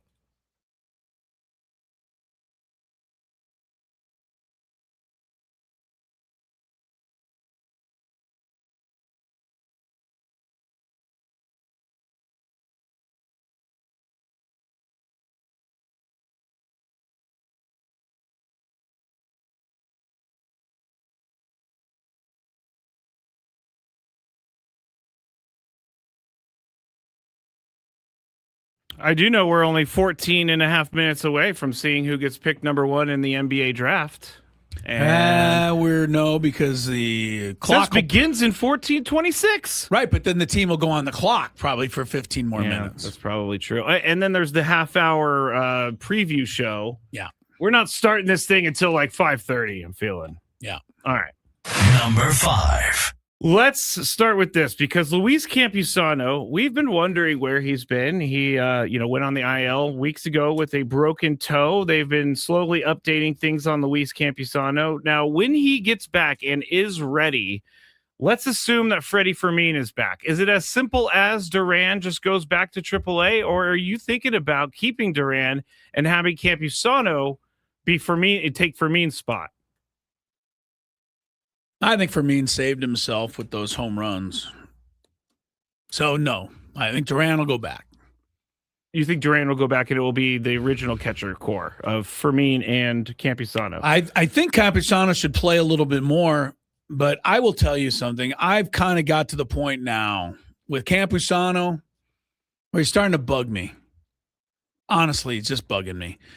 This guy has bided his time, waited for his opportunity, been given opportunities, not been able to produce, sent back to the minors, brought up again, sent back to the minors, brought up again.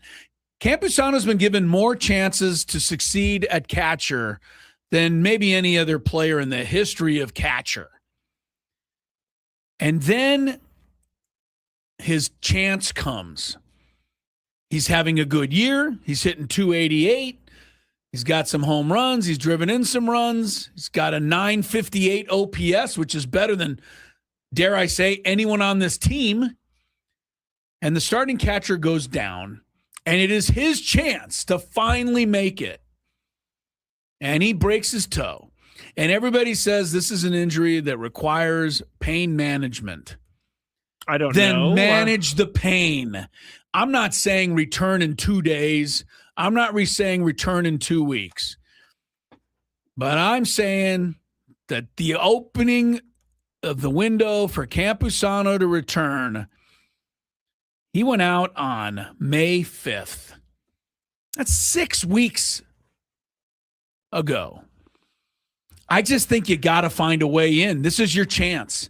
And now I understand he's got an oblique problem. Can be? Yeah. And I didn't read that. Yeah. Oh, yeah. He's got an oblique issue, and he's down there, and he's facing some live pitching, but he's not yet ready for this, that, and the other. I don't know what it is. It's hard when you're sitting on the outside because you don't know. I just know that chance number 10 for Campusano is going by the boards.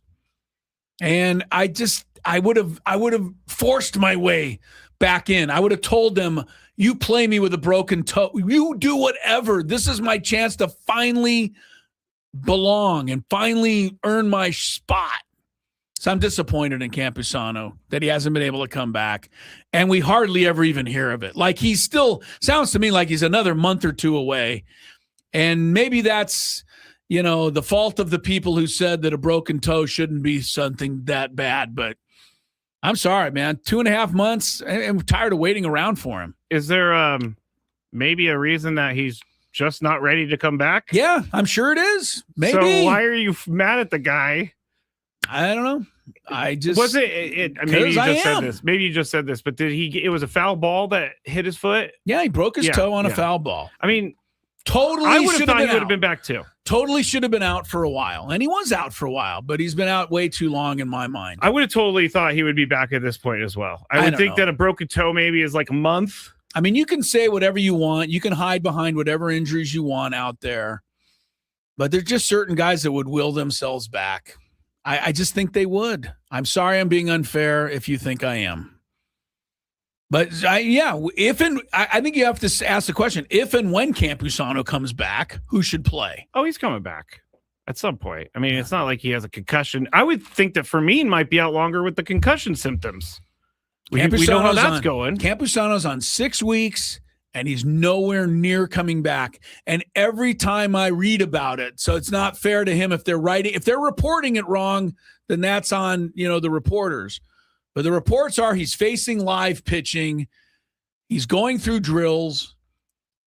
But now he's got an oblique thing. So he's not ready to, Yeah, that's not good. So he's not ready. Yeah, that's not great. I don't get it. Yeah, the oblique thing really. You're bothered by the toe. I get bothered by oblique injuries. I'm not bothered. I'm bothered by all of it. I'm tired of guys just being hurt all the time. I what can I say? They do me no good. I understand injuries are part of the game, but after a while, I'm like, enough. I got to move on. I got to find something else. Well, Greg Kittle. I called him Greg Kittle.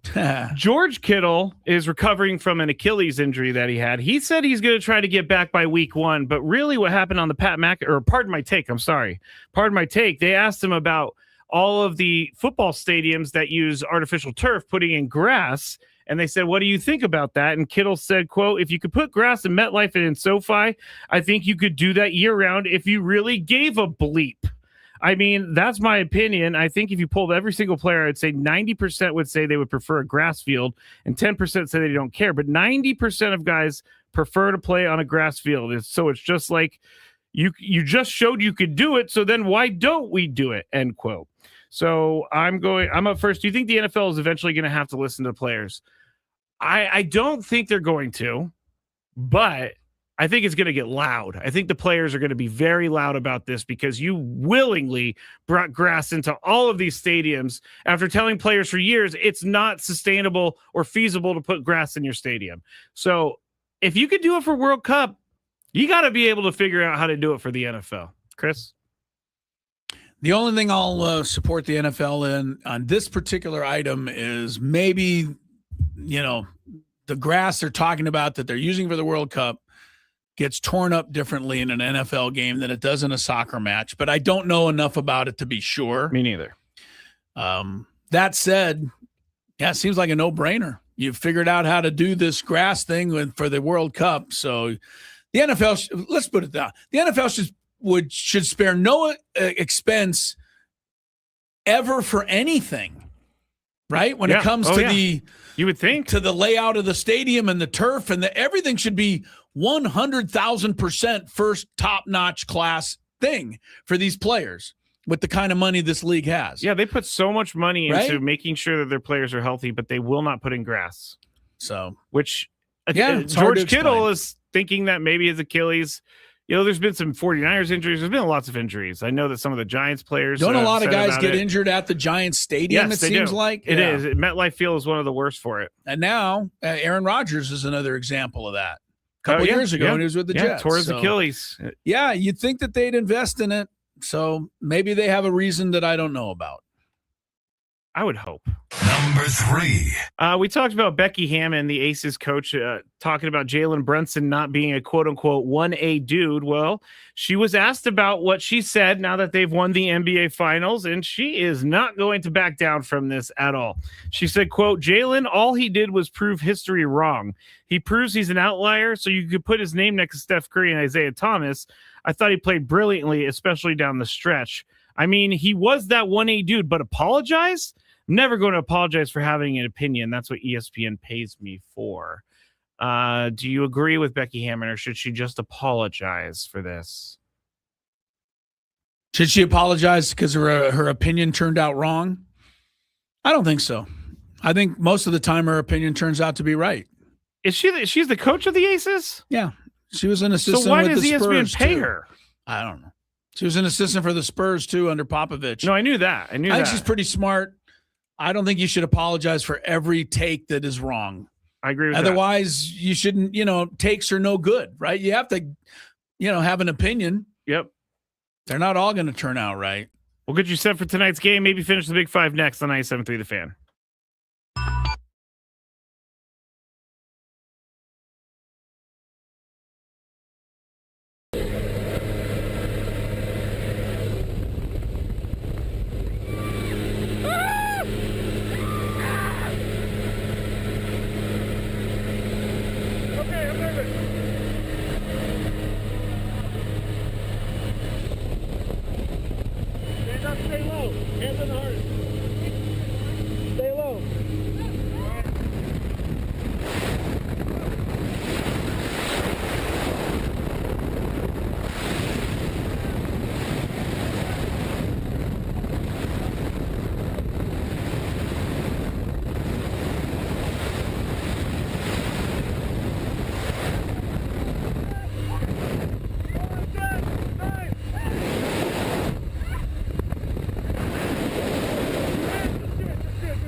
That was pretty fucking awesome. Okay, take goggles down to your neck. Crash landing, huh? What? We're gonna crash land. More or less. We're gonna hit the ground. Keep my feet. All the way back. Pick up. Punch up. Right on all the way down. Right there, brake. All the way. Here we go. Up there.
Oh, you idiot.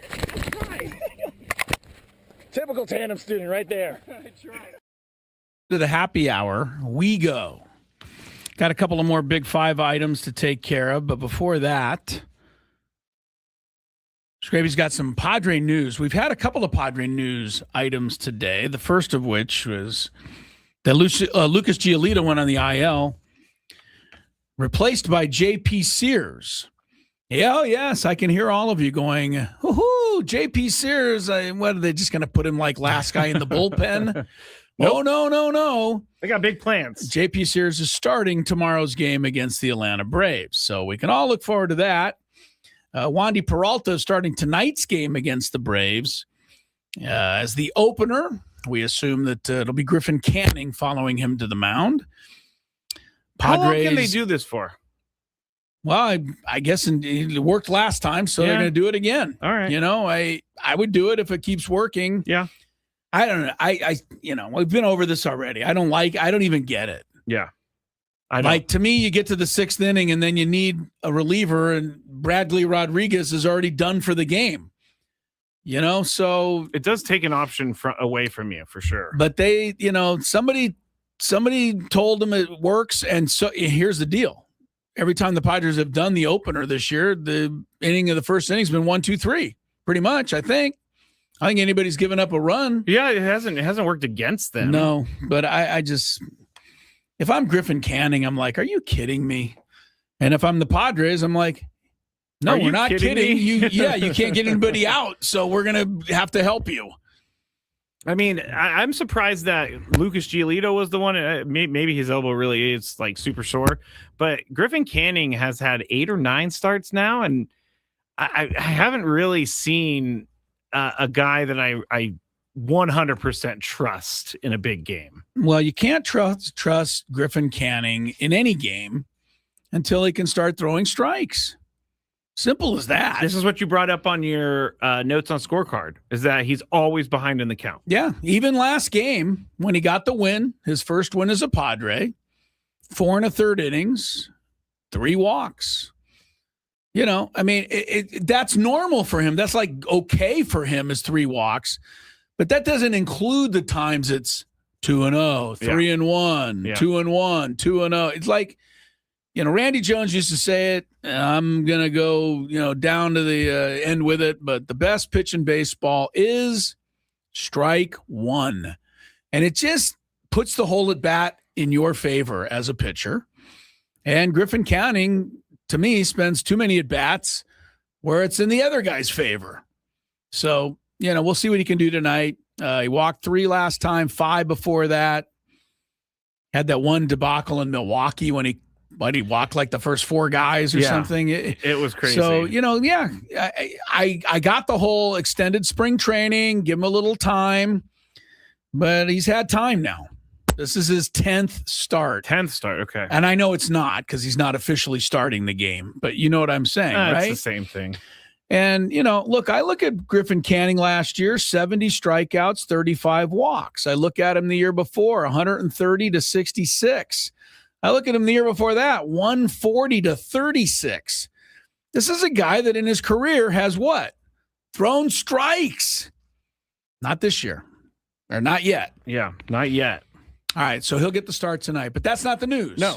The newest news is... We just talked about this in the Big Five. Yes, we did. I did not know this was going to happen. It would really be something if Luis Campusano was coming back, but that's not happening. No, Freddie Fermin has cleared the concussion protocol, which I was just saying, what if he's on the concussion protocol forever?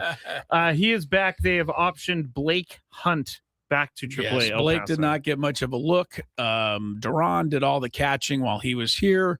Duran is in the starting lineup tonight. Yes. With Fermin just now returning. Still no word on we'll ever see Campusano again. He's just like, doesn't it frustrate you at all? No, it frustrates me. I know if he's hurt, but it frustrates me. It frustrates me when we are seemingly led to believe that maybe it's not that big of a deal, and then it becomes a big deal. Yeah, that's fair. Because I can deal with, okay, Campusano, you're out for 6 weeks. I could deal with that. Okay, then I'll see you in 6 weeks. Yeah, but when Campusano, I see he's going to be back in maybe 3. Well, when I hear broken toe and it's a pain thing, I'm like, well, let's, you'll be in pain for a while and then let's go. I don't really necessarily want to play through pain, but I think there's got to be something about playing the catching position that is not working with his injury. And then hurting your oblique, doing what? That's the other thing. What could he have hurt his oblique doing? He's not doing anything. Is he swinging at least? I don't know. Maybe he's throwing those heavy medicine balls at the... There's certain guys that are hurt all the time. And one of your wasn't even his fault. One of your favorites is the guy in the NBA. Zion. Zion. He played a lot of games last year, so I had to good for him. Up. Yeah, but it won't be long. He'll be back on the IL. It won't be long. No. I mean, Ben Simmons spent his whole career on that and now IL. He's a professional fisherman. Good for him. So it worked out. Finally found something he can do well, which is sit down. Sit down and basic. Oh, I'm going to anger the Fisher people again. Yeah, I know. Remember last time I brought this up? We did the whole thing on fishing, and the fishing people were not happy with you. I got more DMs about how fishing is more skilled than golf, and I was like, I never said it wasn't skilled.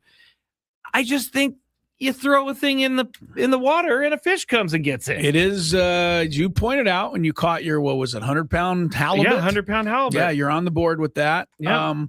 But yeah, you brought it up. I mean, it takes a lot of strength and agility to bring the fish in. But the rest of the time, you're kind of just sitting there. Cole says, don't anger the fishermen. I'm not going to let's anger leave, the fishermen. Yeah, I don't want to gang them either. NBA draft is underway. Washington's on the clock. They got 3 minutes to change the future of the franchise.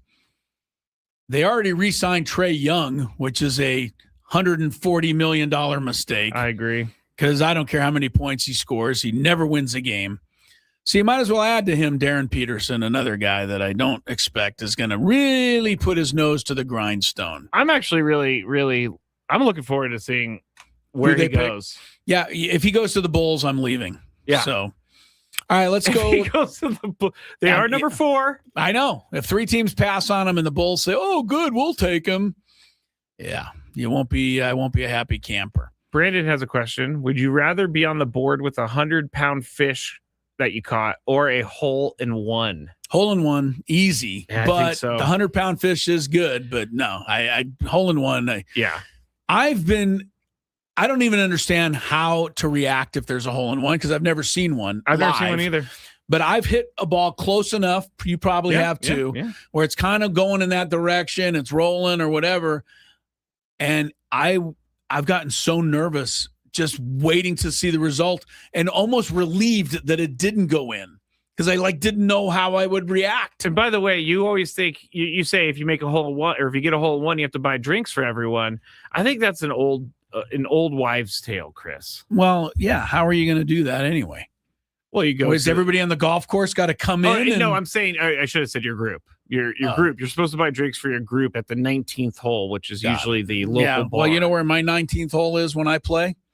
It's the car driving here to the show. That's my 19th hole. That is a good point. Yeah, I don't have time to have drinks after I play. I never stay after, but people love it. Okay. People love it. Finish up the big 5. See what we got there. Let's go. Got a couple of items remaining. Yes, we have a couple of we have a couple of things that we need to talk about here. And the first is going to be, we're going to stick with the 49ers.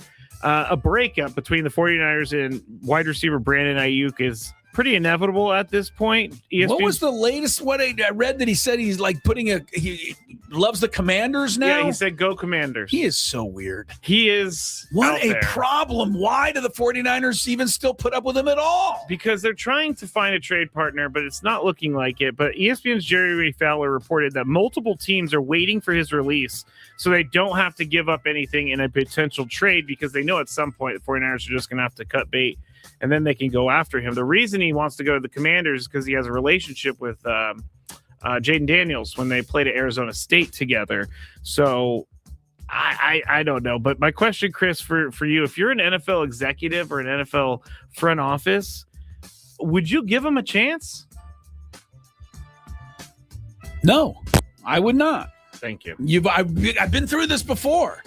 There are other talented wide receivers that don't come with that baggage. So get one that doesn't. Yeah. Let the other team have the guy with the baggage. Can Ayuk go out and catch a pass? Of course he can. But there are hundreds of guys that can do it. Now, certain players, I guess maybe you put up with a little bit. Yeah, maybe Tyreek Hill was worth, some of the problem, but Brandon Ayuk is certainly not worth that, is he? I don't think so. I don't think so. Like I said before, I don't understand why the 49ers are even still messing with him. Just release him and eat it and lose it. There's also probably cut some your sort losses. There's also some date that they have to wait till, and then they can release them. And the cap cut your losses at this point. I think they are. I don't think this is going to be better. Even George Kittle took shots at Brandon Ayuk on that podcast. They asked him about it. He said, "Yeah, I would be really unhappy with the team or with someone who paid me $130 million to play football," and so that's a shot right at Brandon Ayuk. But I wouldn't take a chance on him either. He needs to show for a season that he is on the right track before a team brings him in, because this just seems like a disaster waiting to happen for anyone who wants to bring him in. I feel bad for the guy. I think that he's suffering from some sort of mental health issue, and he very well could be, because his behavior is a little hard to put a handle on. It's out there. It's erratic. It's very sad to see this happening to such a young guy. But anyway, good news for the Wizards fans. There might be 2 out there. Oh, there you go. They did not draft Daryl Peterson. Look at that. Darren They started it on time. Yeah, they went with AJ Dabansa. BYU goes to the Wizards. Number 1 pick in the NBA draft. Now it's up to the Utah Jazz to ruin their future. Let's see what happens here. See what the next pick goes. All right. But Dabansa is a Wizard. Okay. The last one we have. Yeah. The 2026 Major League Baseball Home Run Derby. By the way, we talked about it's going to be changed. There's not going to be a time limit anymore. It's going to be a certain number of swings. It's also going to be on Netflix this year. But the Houston Astros. Good. Easier for me to avoid it. Yes. Actually, no. You go to Netflix a lot, right? Yes, but I have to make an effort to go to Netflix. Okay, gotcha. Like I won't happen by it. Yes. Like ESPN is like, click on that channel on them, Yeah, totally. But Netflix, I have to like really want to watch the Home Run Yes. Derby to go there, and I'm not going to have to worry about it. Well, Astros slugger Yordan Alvarez, he leads the American League with 25 home runs, said he's not interested in competing this year. He doesn't plan on participating, but he will in the future. So my question, I'm up first. Is the Home Run Derby going the way of the dunk contest? I'm waiting for that day to happen, where it's now just minor leaguers doing a Home Run Derby because you mean, but in the sense that no good players go to the dunk contest. Yeah. Like some of these guys, because they're all afraid of getting hurt, they're all afraid of doing something. They're all well. The other thing is the guy who won the dunk contest, if I'm not mistaken, Mac McClung. Is a minor or he's a G League guy. G League guy. He plays in the NBA like 2 games a year. Yeah. And he wins the dunk contest. He's not even in the league. He's not. So that's kind of a joke, isn't it? Yeah, it is. But so having big names like this turn it down, I think there's going to be a point where these guys, do they get paid for it? I wonder if they get paid to participate in the dunk contest or the I think it used to be Derby. worth it to them for shoe deals and that kind of stuff. They don't need it anymore. Yeah, don't need it anymore. All right. That's it for the Big Five today. Okay. We're broadcasting live from the Bill House Studios where we know how. All right, Croatia just got on the board. All you Croatian fans. Thank goodness it's the first goal I've seen all day. We've been watching soccer since 9 a.m. Finally, there's a goal. Croatia won. Panama, nothing. Nil. England and Ghana, 0-0 earlier. All right, AJ Dybantsa, the number 1 pick in the NBA draft. What path will he take in his NBA career? I think it's funny that people say, the number 1 pick, you can't miss. Oh, really? Wait till you hear some of these number 1 picks in the history of the NBA. It's comical at best. And get you more ready, Padre Braves. Stick around. Bannon Woods is a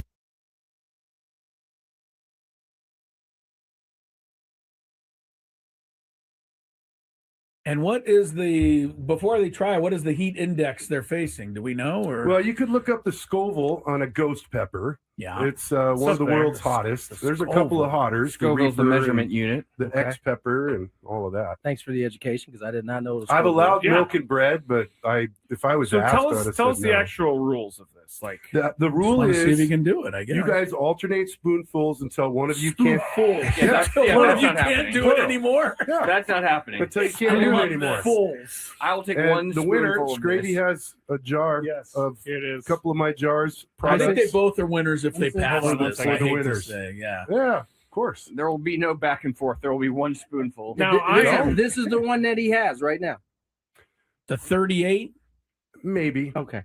All right. No, this right here, I've been putting on some of my turkey burgers. Good stuff. This is hot. Okay. All right, are we doing it? Here we go. All right. Let's Adam's do ready. it. There, away he goes. He does have a full spoonful for those listening. I'm literally sweating watching him do this right now. That's a full spoon. All right. That is a full down spoon. the hatch we go. All right.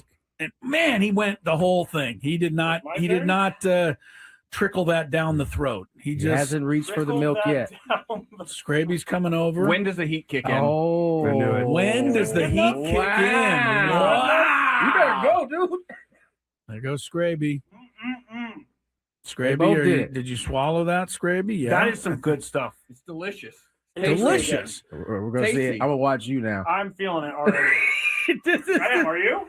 No. He's Adam's feeling nothing. All right, so take another spoonful, Adam. You'll win. Oh, come on. Now we're double dipping. He's on one put your spoonful. same That's spoon not in what there. the competition's all about. We always said Spoonful that. too? Yeah, go for Oh, it. yeah.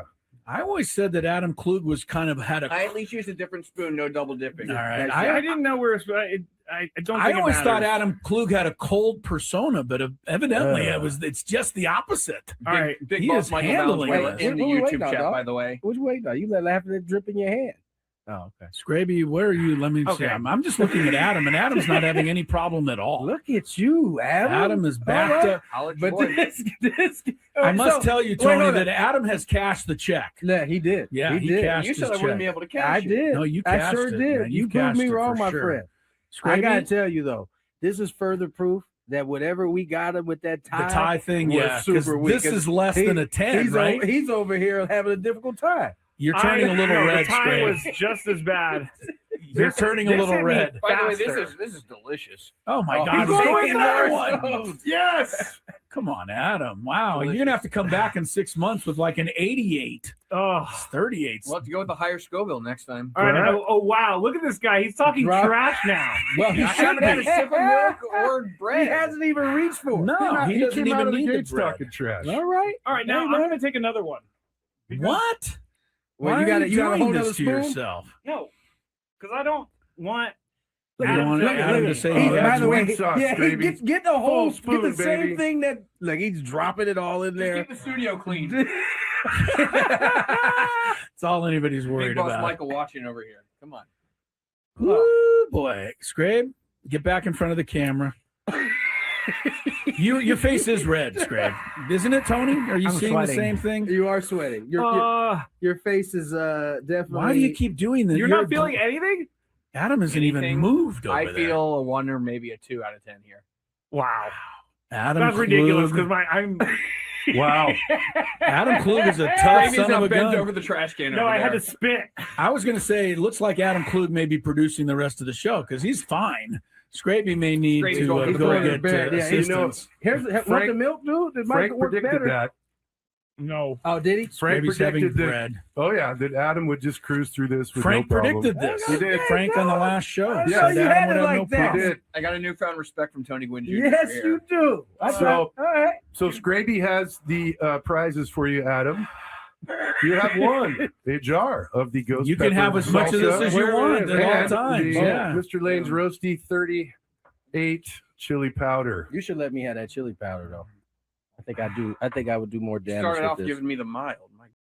And what is before they try, what is the heat index they're facing? Do we know? Or Well, you could look up the Scoville on a ghost pepper. yeah. It's one of the Suspect. world's hottest. There's a couple of hotters. Scoville's the Reaper measurement unit. and the X pepper and all of that. Thanks for the education because I did not know. The I've Scoville. allowed Yeah. milk and bread, but if I was So asked, tell I would us have tell said us the no. actual rules of this. Like The rule Want to see if you is can do it, I guess. you guys alternate spoonfuls until one of you can't. Yeah, that's, One yeah, of that's you not can't happening. do it anymore. Yeah, That's not happening. until you can't do it anymore. I will take And one the winner, spoonful of Scraby this. has a jar Yes, of here it is. a couple of my jars. I think Products. they both are winners if they pass Hold on, this. we're I the hate to winners. say, yeah. Yeah, of course. There will be no back and forth. There will be one spoonful. Now I am. This is the one that he has right now. The 38, Maybe. Okay. All right. No, maybe. this right here, I've been putting on some of my turkey burgers. Good stuff. This is hot. Okay. Right, are we doing All right, this? hold on. Here we go. All right, let's Adam's do it. ready. This is a There, full away he goes. spoonful God, he of does the- have a full spoonful does. for those This is- listening. This on that. is I'm literally sweating watching him That's do a this full right spoon? now. That's a full spoon. all For right. sure. That is a full down the spoon. hatch we go. All All right. right. And man, he went the whole thing. He did not. My He did turn? not trickle that down the throat. He He just. hasn't reached for the milk yet. Scraby's coming over. When does the heat kick in? Oh, I knew it. When does the heat kick in? Wow. Wow. You better go, dude. There goes Scraby. They Scraby, both are did you, it. did you swallow that, Scraby? Yeah. That is some good stuff. It's delicious. delicious. We're gonna see it. Tasty. I'm gonna watch you now. I'm feeling it already. I am, are you? No. He's Adam's feeling good. feeling nothing. All right, so take another spoonful, Adam. You'll win. Oh, come on. Now we're double dipping. Oh, He's yeah, all you one can't put your spoonful. same That's spoon not in what the there. competition's all about. We always said Spoonful that. two. Yeah, go for Oh it. yeah. I always said that Adam Klug was kind of had a. I at least used a different spoon, no double dipping. All right. I didn't know where. I don't. I Think always it thought matters. Adam Klug had a cold persona, but evidently it's just the opposite. All right, Big he boss is Michael handling Bell's this. in the Wait, YouTube no, chat, dog. by the way. What you waiting on? You let laughing at drip in your hand. Oh, okay. Skraby, where are you? Let me see. I'm just looking at Adam, and Adam's not having any problem at all. Look at you, Adam. Adam is backed up. But this I must tell you, Tony, that Adam has cashed the check. Yeah, he did. Yeah, he did. cashed You said his I wouldn't check. be able to cash. I did. No, you I cashed sure it, did. man. You proved cashed me it wrong, for my sure. friend. I Skraby? gotta tell you though, this is further proof that whatever we got him with that tie, The tie thing, was yeah. 'cause super weak. this is less than. Final segment before we get you down to Sam Levitt, Padre pregame show. Padres and Atlanta Braves tonight. Sammy will have a lot of news to discuss on the pregame show. You're right about that. Here comes J.P. Sears. And here comes Freddie Fermin returning. There goes Lucas Giolito to the injured list. And all the other news and notes around Padre baseball. Happy Hour brought to you by GL Pools, the company trusted by thousands of San Diegans to keep their pools sparkling, swim ready, and expertly maintained. Call GL Pools now. Say, radio. Get yourself a free month of service. The Utah Jazz did it. They drafted Darren Peterson out of Kansas with the number 2 pick. You were so happy about Good this. luck to Utah. He may go there and score 26 points a game. I have no doubt he can, play and score. What I have a doubt is whether or not he can win. And that's just that's what matters to me.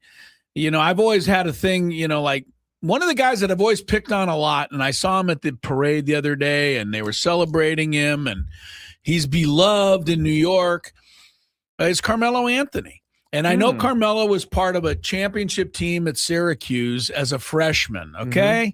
So he got that. So I can't take that from him.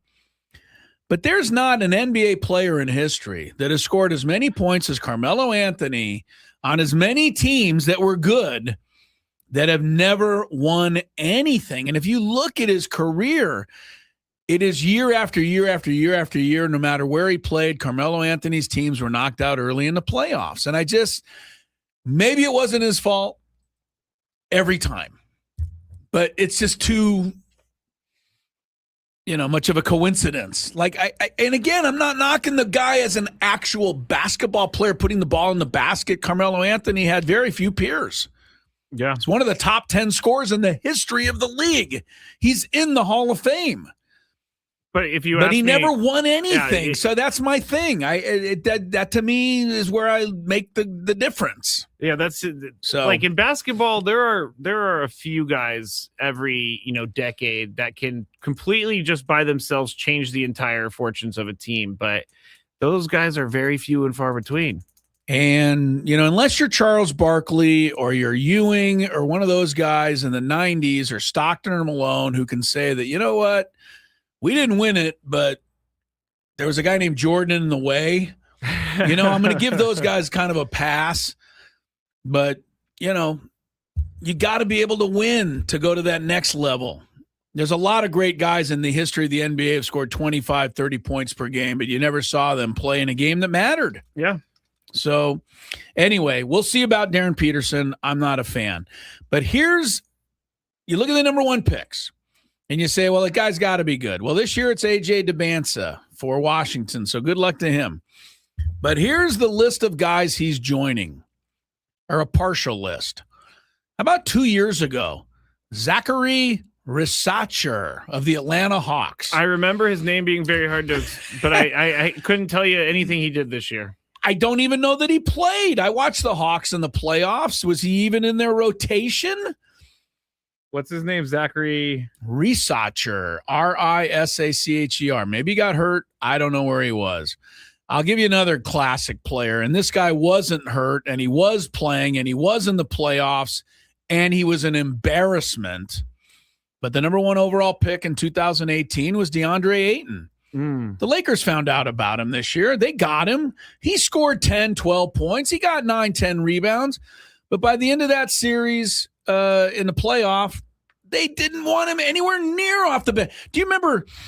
I think J.J. Redick turned to his assistant. They caught it on camera, and he said, "We can't win with this guy out on the floor." I don't remember what he said, but it was like that. Yeah. I mean, this is the number 1 pick. So you know how much talent DeAndre Ayton had. He came out of Arizona. He was incredible.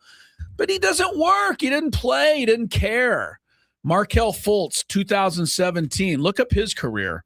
I don't need to because I know he missed a lot of shots. He was missed hurt a lot of games. He was hurt a lot, but he never had any kind of career. Ben Simmons was a number 1 pick in 2016. We've gone ad nauseum over that guy. 2013, Anthony Bennett, picked by Cleveland out of UNLV. Scored 4 points a game his rookie season and didn't do a whole lot better than that after. It's I guess what I'm trying to say is being the number 1 pick is terrific, but the work starts after you're picked.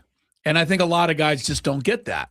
Kwame Brown, Washington Wizards, 2001, one of the worst centers in NBA history. Lakers ended up with him at the end, and they were like, what are we doing?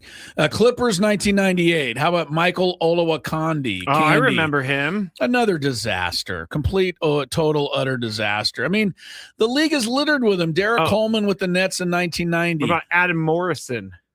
Adam Morrison wasn't a number 1 overall pick. Oh, really? So. I thought he was. Yeah, I'm only giving you guys that are number 1 overall pick. Can't miss. Best of the best. Cream of the crop. Who's the best? But I just gave you like 10 guys that are a disaster. Go through the number 1 picks and find the best one that still plays. That still plays? Well, there's a lot of good ones that still play. I mean, Wembanyama was number 1. Paolo Banchero, Cade Cunningham, Anthony Edwards. I think Wembanyama does it. Right? But all of those guys are good. Cooper Flagg looks like he was pretty good last year. I mean, there's been some amazing number 1 picks over the years.